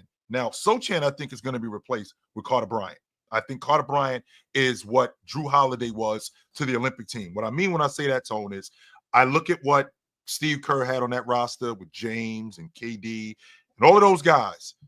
With him having all of those guys, he looked at Drew Holiday and said, this dude got to play. I'll figure out the rest of these dudes. I feel the same way about Carter Bryant. Offensively, he might not be what you'd like him to be. Not a very good long ball shooter. In terms of shot creation, not great. But I'll tell you what, Tone, he does the things necessary in order for us to have a chance to win games. You need a guy like that on the floor. And I think that it's not going to be long before he cracks that rotation. I want to address this comment real quick. And this Raptor Insider's referring to the Spurs and Fox and Castle and all these guys and saying all players need the ball in their hands. And previous to that, let me just be clear. He had said this offense is going to, sorry, let me give the context. This offense is going to be so garbage. Fox is so bad off the ball. All these players need the ball in their hands. So it's tied. So my question is this, however. How many players, and when we're talking about this, we're talking about offensively, right? Mm-hmm. How many players in the NBA today, great players, are effective without the ball in their hands? How many great players are good playing off the ball? Yeah, because when I look at the Lakers, mm-hmm. LeBron, Luka, and Reeves, their three best players, are all better with the ball in their hands. Mm-hmm. Jokic, Jamal Murray in Denver are better with the ball in their hands. Sure. Your scorers, who is a scorer, right? Who is a guy that's going to be an offensive threat that doesn't need the ball in their hands in today's NBA? Because what do I see when I'm training kids, between 10 and 15 years old? That's all they do now is the ball in hand, dribble. And I specifically sent multiple kids to PGC. Are you familiar with PGC? No, I'm not. I'm going to send out a link here. Maybe PGC is the point guard camp, and they run a great camp for not just point guards, although it's called PGC Point Guard Camp, but I don't care if you're a point guard or a center, where they show a lot of tape of Steph Curry because they do game film. They don't just put you into camp and say, here, do these drills. Like they have film time. And Fluent Jr. was in it with a couple other of his teammates this year. And they look a lot at the San Antonio Spurs offense, and they're like 0.5 seconds. 0.5 seconds. That's how long you have to decide to shoot, drive, or pass. 0.5 seconds. You can't. The ball cannot be stuck there like glue. You need to be boom. And I wish more teams would play that way because you can't just it drives me nuts. But So let me go back to my question. How many players today are great without the ball? If I think about what's going, like KD is awesome without the basketball. Steph Curry is awesome without the basketball. Guys like Anthony Edwards needs to learn how to play without the basketball. Kawhi Leonard. How many today are good without the basketball? Like I said, Curry. I think KD is really good without the ball. In terms of bucket getters, not many. There aren't many. The two that you named are top 15, top 20, top 10 players all time. Yes. Right? Like there's not that many. There just isn't. Right? And some that are still better with the ball in their hand. That's just where we are as a sport right now. Yep. And so when I see a comment like this, I'm like, yeah, but who doesn't need the ball in their hand? But I think he's saying that. But I think he's saying that to wrap the inside of whomever that is. You're saying it's completely ineffective when they don't have the ball in their hand? Yeah, and I think that I think that he's alluding to the fact that they all need the ball in their hands. Well, that's why the offense is going to change, because when you have a heliocentric offense like what's going on with the Knicks, you get one guy pounding the basketball, it doesn't work, right? The San Antonio Spurs are very much a ball moving, people moving kind of offense. As much of a ball dominant guy as Foxy is, Foxy will get off the ball. Yeah. And especially have to. And especially with Wemby's ability to rim protect and to block shots and to rebound and to speed the game up. Tone, you've said this to me more than once, more than twice, more than 3 times. You cannot outrun the ball. The ball moves faster than people do. So if the ball is moving, if you're getting the ball, if you get the ball at the floor. That's actually one of the philosophies, not to keep pushing PGC, but that's one of their thing is make the ball the best athlete on the court. There it is. There isn't anybody faster than the ball. There's a nope. So by the way, if anyone's looking to go to a camp, you look up pgc.com, use promo code Fluent and get $100 off your camp. Hey, how do I work that in? Super dope plug, huh? That being said, somebody else signed an extension. Who was it? What team does Donovan Mitchell? No. Evan Mobley? Luka Magic Dončić. Interesting, Luka, by the way. Mm-hmm. How do you feel that he signed for 3 years? Mm-hmm. For less money than De'Aaron Fox? Mm-hmm. How does that strike you? This seems like a contract that is more going to be backloaded, because when he signs the next one, that's where the real money is. Like this one right here, this was strategic, right? This was strategic in the sense that I'm signing the 2+1 because 1, I want to see what you guys are doing here. 2, like I'm not just going to be here and be by myself, because I think that to your delight, Tone, and let's be clear, ladies and gentlemen, it's 100% the Tone's delight. They're moving on from James. It's happening, ladies and gentlemen. Yes, it is. It is definitely happening. They are moving on from James. Not much longer. I think this is James's last season in Los Angeles. I think I either he's retiring or he's just gone. And I think that they're moving on from him. So I think Luka signing the 2+1, I think Luka puts himself in a space where he's not bogged down. He's not trapped if he signs a 5-year deal or if he signs a 4-year deal and Rob Pelinka isn't really doing much to build this roster around him. This current roster that they have, there's no way that you can look at it and say the Lakers have not gotten better than what they were last year. They shored up the 5 spot. They dealt with it. They shored up they Tone, who was the 5-man last year? Who was the 5-man last year, Tone? Last year? LeBron. And now we got DeAndre Ayton. I think we shored up the 5 spot. We're better at the 5 spot than we were last year. I'm not saying that James. I don't know that Ayton does as good a job as LeBron. I'm not saying that James isn't a better player than DeAndre Ayton, even today. but I think I think we're good at the 5 spot. LeBron James in a wheelchair is a better player than DeAndre Ayton. I think he's a better player. I'm not going to argue that point, but I do think that we can't have James as our primary rim protector, as our primary rebounder, as our paint presence. No, we can't have that. Remember, Tone, we had a guy in DeAndre Ayton. You and me had this conversation years ago where I felt like he was soft, but Phoenix did have a top 10 defense. And with them having a top 10 defense, he was largely responsible for that. He's one of the best. He's one of the better glass cleaners in the game. In addition to being one of the better glass cleaners in the game, he is one of the better rim protectors in the game. He 100% is that. So you showed up the 5 spot. So now, in addition to showing up the 5 spot, you got some rotational help.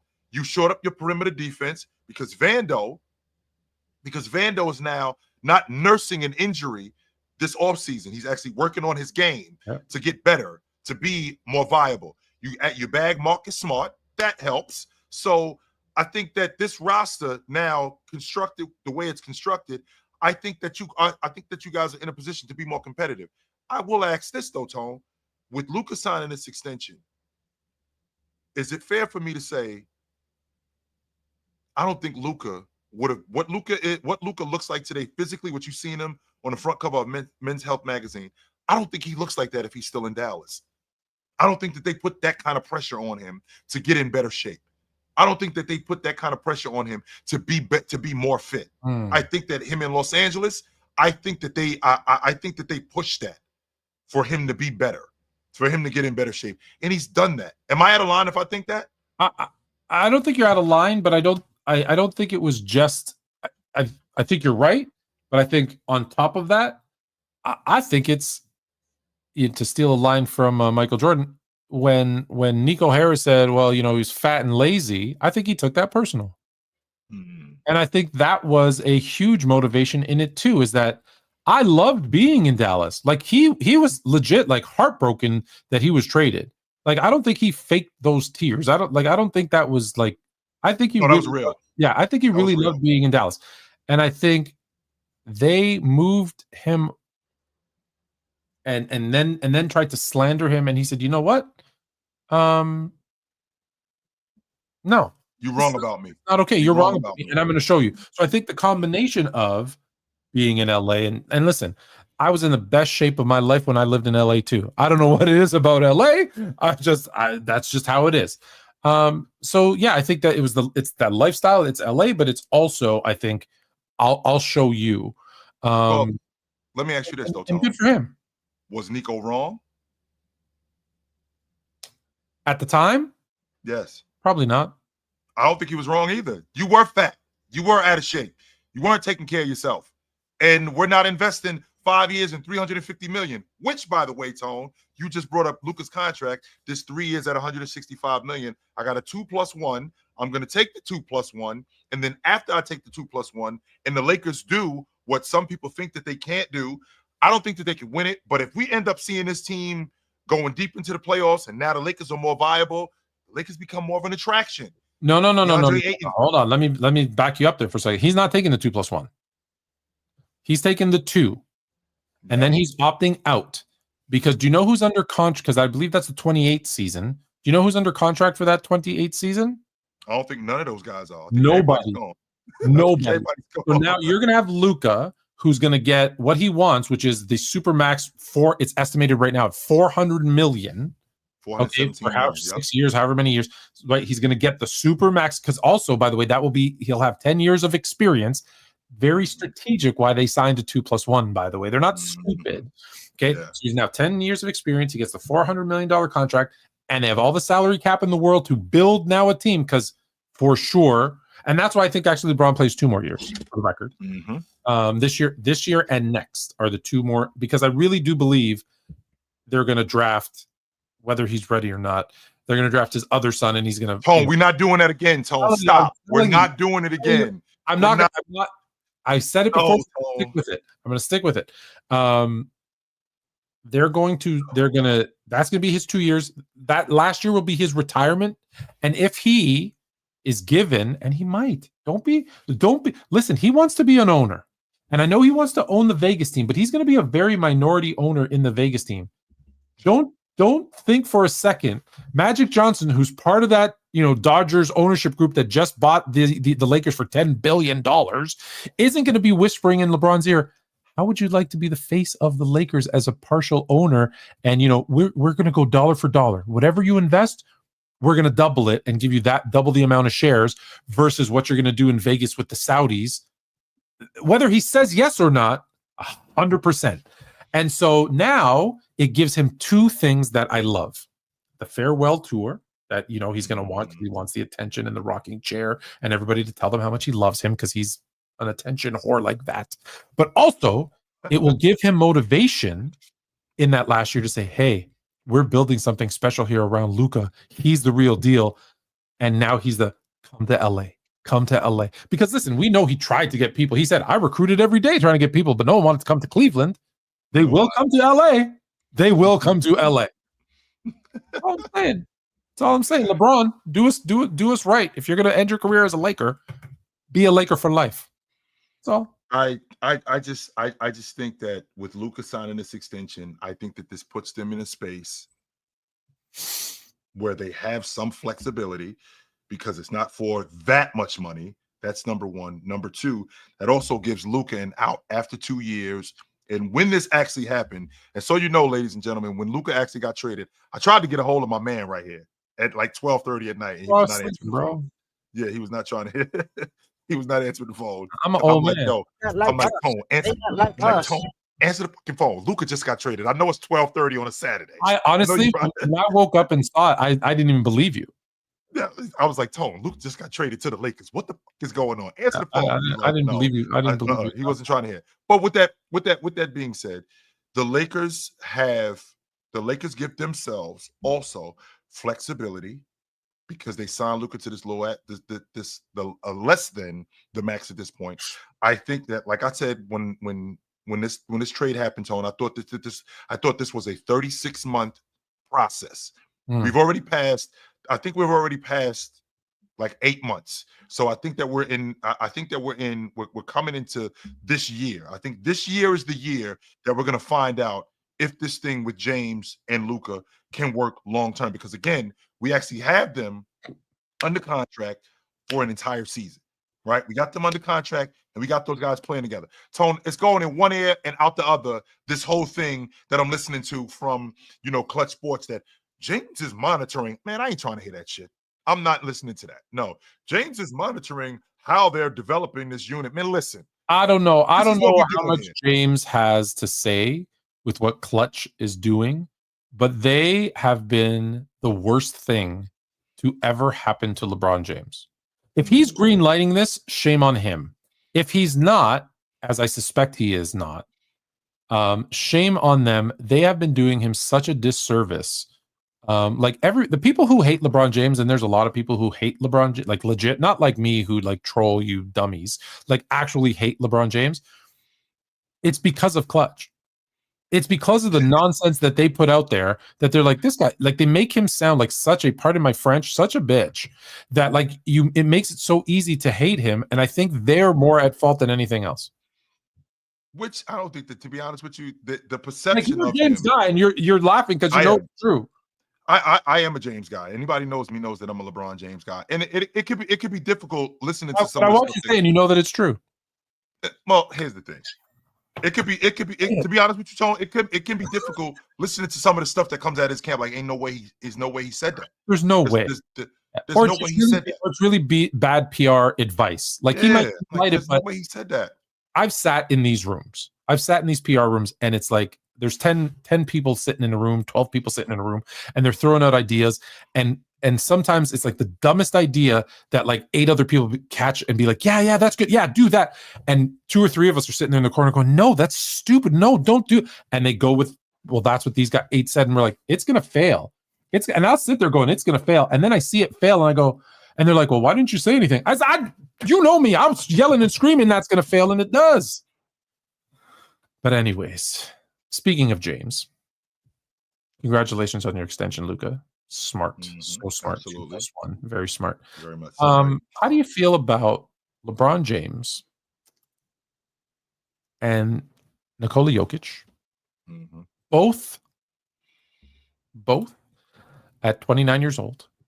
And for those basketball players,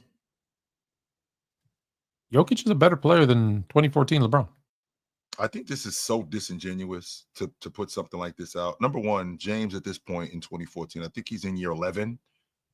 And if I'm not mistaken, I think this is year 9 for Joker that we're in. He showed. I want to say he showed up in. I think he showed up in 14. Yeah, I think James is in year 11 at this point. Joker is in year 9 or something like that. And this is Joker's best season, right?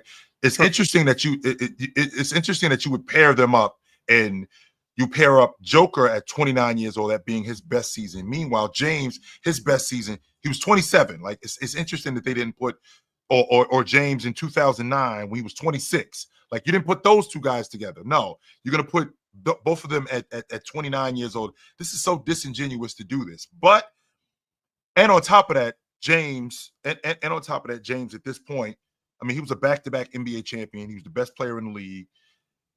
He still was a better defender at this point. He still was at the top of the league as a distributor. I think the game was way different at this time than it is today. I mean, it was so much more wide open today. It's so much more wide open today than it was in 2014. I mean, teams, I don't think the Miami Heat shot 10 threes a game, if I'm being honest with you. I think that I think we got one guy on the crew shooting 10 threes a game now, right? I don't think the Miami Heat shot 10 threes as a unit. We had just started. We're just entering like the 2014, 2015, we're entering the Steph Curry, Klay Thompson realm, right? We're entering where the game is just being more wide open. But I think it's interesting how this is both of them at age 29. Why isn't it James at age 26 when in 2009 when that was his best season, or James at 27, or James in 2013? Why aren't we doing that? Or why aren't you comparing James at 28 to Joker at 29? Why aren't we doing that? I just think. Well, I'll tell you why. One, I think the Heat were shooting like 20 a game, but I know what you mean. Here's why. It's because the James camp does this all the time, and they say James at age 37, and Jordan at age 37, and they show Jordan sitting at a gambling table with a brandy in his hand and a cigar hanging out of his mouth, and they're like, "Wow!" And so I think, look. If you're gonna do this and say at the same age, was 29-year-old Jokic better than 29-year-old LeBron? Statistically, yeah, clearly he was. And you know what? It's okay to say that. Now, you want to have a conversation in context and why is it, Sure, that's a whole nother conversation you need to have. But this is what drives me nuts. It's okay to say, yes, if you compare statistically 29-year-old Jokic to 29 LeBron, yeah, Jokic was better statistically. Why is it hard, do you think, for people to say yes? Because they're such big fans of the player that they can't say someone was better for even 1 second in their career. And I always bring this up. Do you think I deny Tragic Magic? No. Everybody knows Magic Johnson, my favorite player. The whole reason I love basketball is Magic Johnson. I'm not going to deny that he came into the league and couldn't shoot. I'm not going to deny that there was the Tragic Magic days. I'm not going to deny, the negatives. It's just, yep, okay, yep, 100%, yep. James Worthy won that Finals MVP. Kareem won that Finals MVP, 100%. Yep. It's okay. It doesn't take away from their greatness. So when I see this, because when I first saw this and you were like, what do you think? My first reaction is, yeah, statistically he's better at that age. Okay. It doesn't mean anything. LeBron's still a better player overall. Like, so what? Right? Am I wrong? No, you're not. Okay. Well, there you go. Speaking of great players, so I've got a couple of things I want to show you, and don't look down there. What's coming up? Because I know you can see I don't see anything. I'm only bringing this up because I like this person's name. It's a good name, and it's true because everybody does. Do you think that Ant will ever go to the Hawks? He said he wanted to play there, and when he calls it, when will he call it quits in Minnesota? When his contract expires, I think if that's true, I don't know that if he did say that. If he absolutely did say that, then why do you want to see him in? Why do you want to see him in Atlanta? No, he doesn't. He's saying Ant said he wanted to play in Atlanta. according to him. Yeah. According to farts. That's maybe he does. Maybe he he does. And if he does, when you would see him is when his contract is over. Right. But Minnesota hasn't done wrong by him. They've been doing what they can. Slander wants to know, I'd love to join your next stream with my friends at work. Whenever you are live, add me up on Discord for conversations. My Discord username is, sorry, I don't know if you wanted everyone to see that. However, we're here every Tuesday night at 8 p.m. CT Henson asked and when I said KG, by the way, about who's the better player, KG or Dirk, I said KG, and he said, you're disrespecting Dirk. No. Just because I have one player over another doesn't mean I think the other player stinks. I think Dirk is phenomenal. I just think I have KG as the second greatest power forward of all time. So I have KG clearly very high. Do you have Dirk over KG or KG over Dirk? I do not have KG over. I do not have Dirk over KG. I have KG over Dirk. Yes. Why? He had one of the best playoff runs ever.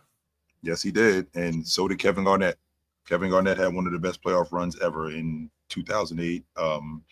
He also had a great playoff run in 2004. I think that he was elite on the defensive side of the basketball. He had a difficult time with Dirk, but I think a bunch of guys have difficult times with other guys. But I feel like Kevin Garnett, I feel like the way he affected the game as a distributor, as a ball handler, as a rebounder, I think that all of those things that he did, when they finally put competent players around him, just like when they put competent players around Dirk, how much better Dirk was, like when he had Nash, and then when he ended up coming off Nash, and then that unit that he had in Dallas with Josh Howard and Josh Howard himself.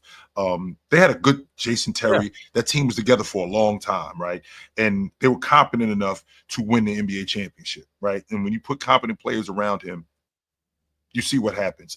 And with Kevin Garnett individually, I just think that he was better than Dirk. I think Dirk was a better scorer than KG, and I will not argue that point. But I feel like what Garnett did in terms of affecting the game on both the offensive and defensive end, I think that's where the separator is. That's why I got KG over Dirk. And I'm with you. I think I think the offense is Dirk, but I think the gap in offensive games is smaller than the gap in defense, where KG was just phenomenal. But I have KG slightly over Dirk. And if someone has Dirk over KG, I understand why. That's not what I have. So here's the thing, though. There's one player that is arguably top 5 all time. I don't think anyone has them out of their top 10 all time. And then there's another name that literally is always out of like the top 20. And I want to get your opinion. And I'm going to show just a couple of things. And I know it's not all about the basketball, but this is what a lot of people look at. And they say, it's not about ring culture. It's about, okay, so let's keep the rings out of it. So I have a player who's been a league MVP 2 times. A all-NBA performer 10 times, 11 times. So you can see they're very close in their accolades. I'm purposely not showing you the names of the people. When I look at them, this might give it away a little bit for you because you know your stuff. When I look at them, statistically, there's one who significantly more points, about the like within 50 rebounds for a career. It is basically the same. More assists, more rebounds, more assists, just statistically overall, right? Then I look at their shooting percentage, and higher shooting percentage from the field, not that they're good 3-point shooters, as you can tell, better 3-point shooter and a better free throw shooter. So by all the basic statistics that these people go by, this guy has him beat. But everybody says Tim Duncan is by far the greatest power forward of all time. And then you look at it, and Karl Malone hasn't beaten almost every statistical category with the exception of rings. So if rings don't matter, or if Karl Malone was on the Spurs, maybe he goes 5-1 in the finals. I don't know. If rings are not a thing, why is Tim Duncan the greatest power forward, and it's not even a debate of all time, and Karl Malone in most cases doesn't even end up being top 5 at his position? Is it just because of when he was in college, what he did? Or is it that rings and championships? First of all, like this dude, tall black man, number one, You didn't even know about that until somebody told you about it. They didn't know about it till he was like right. 40. You didn't even know about it until somebody told you. Now, don't get me wrong, that doesn't excuse it, because I found out about it when he was in the league. This was in like 2001, right? 2001, 2002 was when I found out about it. But the winning, if we're gonna talk about basketball, the winning is the separator for me.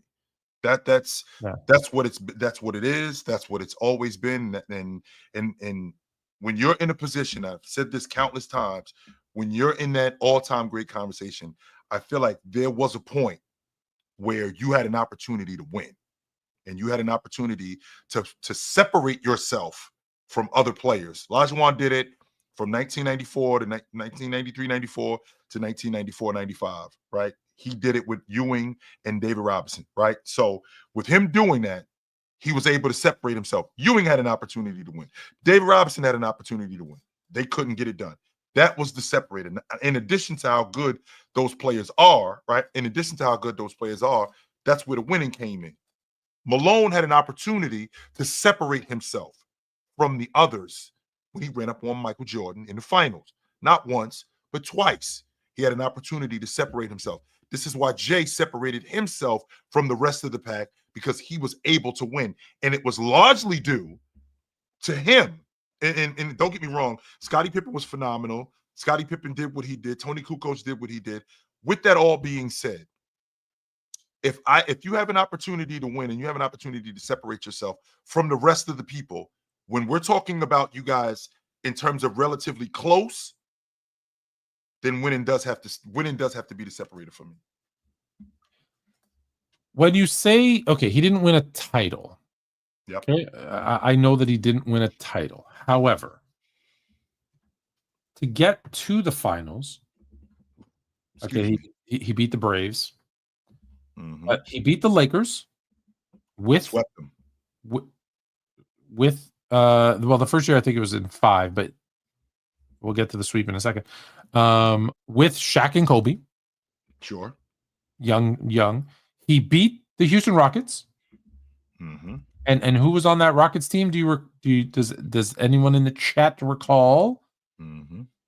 Right, that was Barkley was on that team. Olajuwon, Drexler, Barkley. Mm-hmm. Like, granted that some of them, these guys like Eddie Johnson were older, Mario Ellie, like they weren't pushovers, but he was beating teams that, you know. And then the next year, I want to make sure I don't miss anybody because I always forget somebody. They beat the Rockets again. Then they beat the Spurs. Who was on that Spurs team, by the way, in 97, 98? On that Spurs team, Duncan was on that crew. Tim Duncan, David Robinson, Avery Johnson, Robinson like a lot of the guys, lot of the guys who were on their dynasty Spurs, right? And then then they sweep the Lakers in the Western Conference Finals. So it's not like he didn't beat any, you know, like if I give you the list of players, regardless of where, people don't care except when they were trying to make an excuse. If I give you the list of players, Shaq, Kobe, Olajuwon, Drexler, all the guys that he beat, you be like Tim Duncan, David Robinson. If your favorite player beat them and lost in the finals, you say, yeah, but okay, he ran into this Super Bulls team, but dude, like look at who he beat to get there. Like sure. Come on. But with Malone, we don't do that. And he was consistently, make no mistake about it, Tony. I mean, he was deep in the playoffs. Yeah. And he was in the Western Conference Championship 5 times in 7 years. Let's be clear about that. It's not like, I mean, they did early on in his career. I think they got bounced around one like 4 or 5 times. Yes, but I can say the same thing about KG. I mean, KG was up in Minnesota for 12 years, 7 straight years, not 7 years, 7 straight years. Jay, you know, I just had a conversation with someone who told me Pau Gasol is the reason Kobe won the next 2 chips. But when Pau Gasol was the best player in Memphis, do you know what his record was in his first 3 NBA playoffs? 0-12. Swept. Sweep in his first 2. But all of a sudden, he's the guy that, you know, carried Kobe. Like stuff like that drives me nuts. 0 wins. Zero wins. So that's all I'm saying is I have a new top 10. Actually, I have a new top 10 coming out. Maybe I'll have it for next week. Excuse me. And tall black man, stop with the Malone locked up Tim Duncan in game 6. No, he didn't. He didn't lock him up. Tim Duncan wasn't awful in that game. He wasn't great. No, he wasn't. But Malone didn't lock him down. No, that's just not true. Yes, No, he did. Okay. Let's I put the link out there. And we're going. Is there anything else? Did we miss anything? I think we covered everything, Tone. Yes, I think Yeah, we covered everything. Yeah. And I still don't have your song, bro. But let me play this for you to bring you on.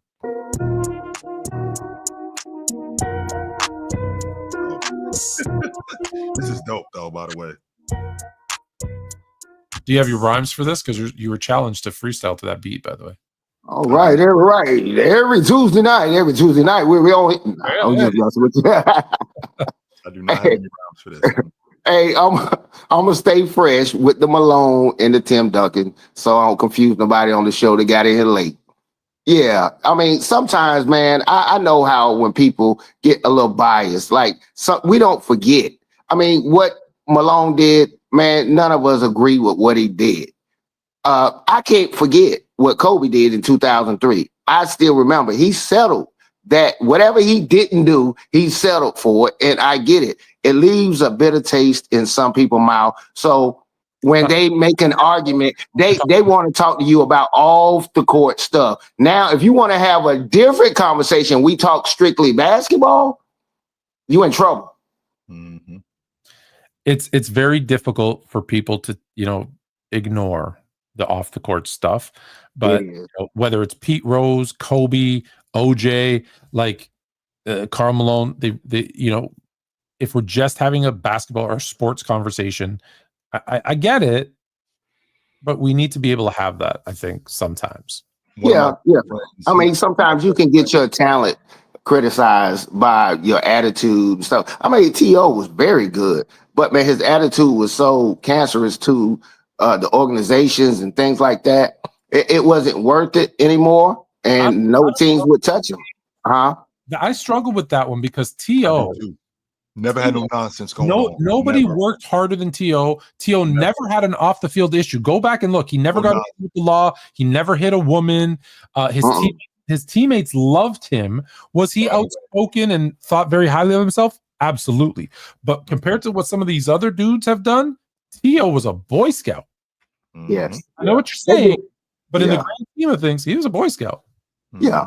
But some of these people got to vote. And you got to understand, people, these are human beings. There's not a computer or something that's going to vote on it. So that's why, hey, I ain't forget you said this and you said this when I was reporting on you and stuff. So the people be getting their lick back and they get it back. But real quick on that, Duncan and Karl Malone. Okay. Man, on no eye test, whatever. Man, no, Karl Malone is not better than Tim Duncan. I mean, excuse me. Is it? No, hold on. Was it Tim Duncan and no, we did both. KG and what was the first one? Dirk. No, that was KG and Dirk. I wanted to hit that one. Yeah, that's the one I wanted because I grew up with KG. Oh yeah. Forget Karl Malone them. I don't want to. Yeah, KG. I grew up with him. That's why I'm like, no, the dude been cold-blooded from the start. Dirk, I can't just because I say you look good, that doesn't mean I think the other person looked like crap. Dirk Nowitzki was that dude for a long time, and they got very similar careers. They got MVP, they got an MVP and stuff like that. But man, if I had to choose, I'm board with you with the KG. Man, he was incredible. But I ain't no hold it, man. Hey, let the next man come up. Hey, good seeing y'all guys. Good to talk to you, Sense. All right, brother. Good to talk to you. All right. Give him outro music too. All right. Was. What up? Yo, I got a question for you guys. Do you guys think the NBA will expand to Canada more in the future? We ain't expanding nowhere until Seattle get their team back. I know that for a fact. I don't care about any of them other crews. Until Seattle get their team back. I don't care about Vancouver. I don't care about Ecuador. I don't care about Edinburgh. I don't care about none of them crews. Until Seattle get their team back, I ain't trying to hear no expansion. There is a problem. So one, I agree. Seattle has to get a team first. I agree. But will there be expansion into Canada? The problem is, as you know, I'm going to guess that you're Canadian because you're asking. It's not a big enough market, and it failed already in Vancouver, which would be the only sustainable other option. Montreal, some people say, but there's a lot of things to deal with in Montreal. So I think Vancouver's the only option. But if you're giving Seattle a team, the proximity of those two makes it difficult to then give Vancouver a second team. And let me just finish the thought, and then I'll let you go. They're also focused more on what are we going to do in Europe? They want to start a European league. So I don't think their mind is in Canada, unfortunately. Okay, my thing is the team that was here, they never gave us a proper chance, I feel, because you guys know how Steve Francis was going to come down, and then he made that whole big thing. Yep. And then when the preseason, the Raptors come, they sell out within 5 to 10 minutes when tickets drop here now. So I do think the basketball market has expanded down in Vancouver, but I do agree. I do want to see Seattle back in there. Yeah, and I think that hurts. I think it hurts having Vancouver and Seattle with a team because they think that it's not enough for both, even though they probably could sustain both. But it's very similar to in Toronto. Every time they would bring the Buffalo Bills up to Toronto to play a preseason game, they would sell out, but they won't bring Toronto team because if they brought Toronto an NFL team, they were like, well, Buffalo's team would go bankrupt just because of the size. Like 50% of Buffalo Bills season ticket holders are from Toronto. So I think they're worried of that Vancouver Seattle. Vancouver didn't. I think what they should have done was expand to Toronto first, let basketball grow in Canada, and then expand to Vancouver like 2 years later. And I think they'd still be around today. They wouldn't be in Memphis. They'd actually still be in the West. I think they didn't do it right. And when it's a bad team, you have to have a passion for the game if you're going to sit through bad basketball for 2-3 years before they get even a little bit good. But I love it. I'm going to be in Victoria here in like 4 weeks. Like Vancouver's is the only other Canadian city that deserves a team, but Seattle first. Yeah. But Raptors are coming here in October. You got WNBA in 2 weeks, so it's starting a little bit. All right, that's all I had, guys. I'm assuming you're in Vancouver? Yeah, I'm Vancouver. Enjoy it, man. You deserve it. All right, man. Take it easy. Absolutely good to talk to you, brother. Yes, Tone. Vancouver is on the Vancouver is actually on the bucket list of Vancouver's on the bucket list. You got a long bucket list. I actually don't. I actually don't. No, I don't. Listen, I know it's time to go, but I'm only going to bring this person up because I think they're going to put you in their book. Put him in the book. Put him in the book. He still got the book. I still got it. I've been in the cut. I can't believe I finally caught y'all. I literally just got in the house. I'm like, I finally caught y'all on where I can actually come on the show. I've been trying to get on. I was like, where have you been? I have not seen you in a long time. I'll still be watching. Just in the cut. That's it. Everything good? No, everything great. How about you guys? I've been We're seeing Chill crash out on TikTok a couple times. You got to talk to Chill, tell him stop crashing out. We're getting to a point now that people making edits and loops out of him crashing out, man. You got to talk. You went behind. That's old. That's old. That's old stuff, though. No, that's old stuff. Oh, yeah, that one was weird. I was actually going to take his hat on them because technically, you explained exactly what he did. You said it exactly in their head. They thought something different. Yeah. I told, but so look, remember when that Kobe being 11 stuff came out, right? Yeah. And I told Chill, I was like, you did have to have something to do with it because I said you was like the first big voice that people respected who said it. So then everybody else cast run with it. And then that Kenny Smith is a perfect example. They respect your voice and they imagine Kenny Smith doing something on NBA Live, NBA 2K even though he did exactly what I said he was going to do. He did exactly what I said. I don't do this, so I'm not asking this disrespectfully because I'm not a big reader. But have you ever read a book and then you go watch the movie and you're like, this movie sucks?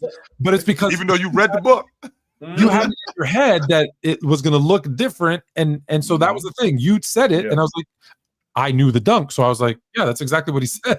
But I don't know what they expected. Like he jumped up and threw it between his legs and revert. Like I don't know. And Chill made it sound nice though. I ain't gonna lie. I had to go back and look at it. I was like, well, he did do that, but that don't sound how he made the sound. Even though. Because you know what it was. Threw the ball off the backboard between his legs. They thought he jumped. They thought he jumped, threw it between his legs off the backboard, all still in the air, caught it, and then which is not what I said. That's not what I said. How you made it sound like that, fool. You got remember Magic Johnson talking about the 92 Dream Team. This is how you made it sound. So Magic Johnson, this is him describing how when he dunked on David Robinson, he jumped up, hit David Robinson in the air, hung out, turned sideways, drank a cup of coffee, then cocked it back, looked down at David Robinson, and then dunked it. So that's what Magic said. That's how you made it. Hey, that's how you made it sound. Hey, Fluent, I see the Bears thing. I had a question because football season coming up too. I'm gonna give both of y'all football questions, but I see that Bears logo behind. I'm in Chicago. I'm in the city. It's been a little concern with Ben Johnson and Caleb. I think they can find a good balance, but you do got to let Caleb do his thing because he has the ability. But also, Caleb got to learn this system because it's going to be a good Caleb system. Has to trust Ben Johnson. I think so too. You have to trust your offensive coordinator, but here's the caveat. Ben Johnson has to trust him and has to put in some things. He can't be too stubborn. He has to put in some things into the offense that Caleb wants to do and is comfortable doing. That's the balance between, I have Hugh Jackson, is a friend of mine, and we talk very often, and Chill uses this line all the time. You could fix someone, like you make someone look really good, but you could screw them up real quick too. Yeah, and, 100%. And the one thing Hugh said to me was, with whoever you're working with, and everyone wants to knock him as a head coach, but go look at his record as an offensive coordinator. Don't forget he won Offensive Coach of the Year. What he said was, I talked to the QBs and I asked them, what are the things that you like? What are your favorite plays? What are your favorite actions? And then I say, okay, here, and you incorporate those two things together, and now everybody kind of excels and we both look good. And that's the right philosophy. So I think right now they're butting heads a little bit, and they just need to figure out how they can mesh. I think if they figure it out, it'd be good because all Caleb got to do is throw for 4,000 yards. He's gonna be one of the top Bears quarterbacks ever because they quarterback history. How have we been a team for 1,200 years and we still don't have a 4,000? Zero. Zero. How you gonna feel when your 49ers don't win the division? I don't expect us. We're in a rebuild this season, and you just paid your quarterback. What you mean rebuild? You just paid your franchise. We already Brock Purdy. Okay, but we getting Brandon Ayuk back off of ACL. C-Mac, I think we already got the best of him. I think that the C-Mac that we about to see. Yeah, I think the C-Mac that we see, like the guy that was injured a lot in Carolina, I think we about to get back to that dude, right? Yeah. I think that he's still a dynamic offensive player, but I think that the year that we went to the bowl game, that's a one-off. And the year that he led the league in rushing and was up for league MVP, I think that was a one-off. Fred Warner's still one of the best interior defenders in the game, and I still think that we got a shot with George Kittle. But I feel like the NFC West, I feel like it's going to be a lot better than people think. And would it be a lot better than people think? I think we can win 9 games next year. I do. I think realistic. I think we can win 9 games next year, maybe 10. I think I'm asking a lot if we win 10 games. Fluent got the Bears. Fluent. Where I have the Bears? How many games you got the Bears winning? 6. I got the Bears winning 9-10. Hey, Shaq, listen to me what I'm telling you, yo. I don't understand why you come up here bringing up the Bears. My man is sick of the Bears. No. Sick of these dudes. Hear me out. Anytime I have them winning 10 plus, they stink and miss the playoffs. Oh, so I see what you're doing. I get what you're saying. Every time I've had them with a losing record, 7 or 6, I'll give you an example. In 2006, everyone's like high on the Bears, and I said, nah, man, I don't know. The Bears are one of those teams that you think they're going to do great, so they're going to win like 6 games. Boom, Super Bowl. So I'm just going to keep saying that. But I'll ask you 2 a question, and then we got to run. Okay. Fluent Jr. says his Eagles will be Super Bowl champs. Again? I mean, they the favorites. I'll be real with you.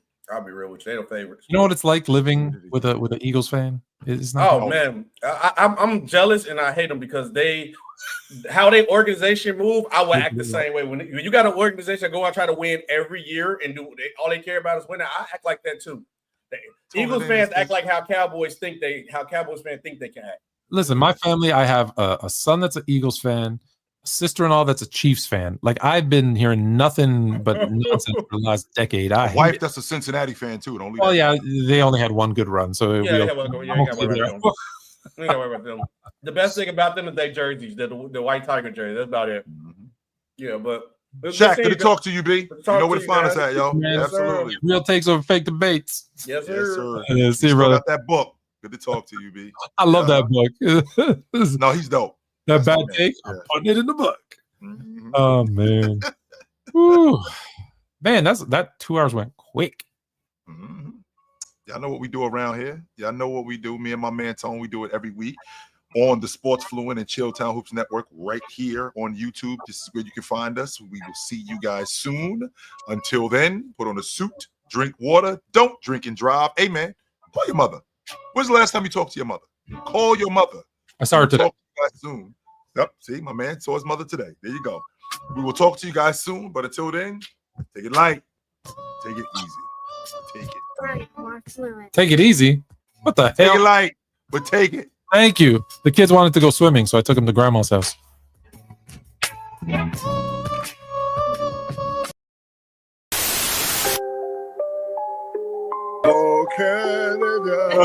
Put on a suit, drink water, don't drink and drive. Hey, man, call your mother. It means nothing. It means nothing. Nah, they lying to you. It's about the money. Now you're more fluent.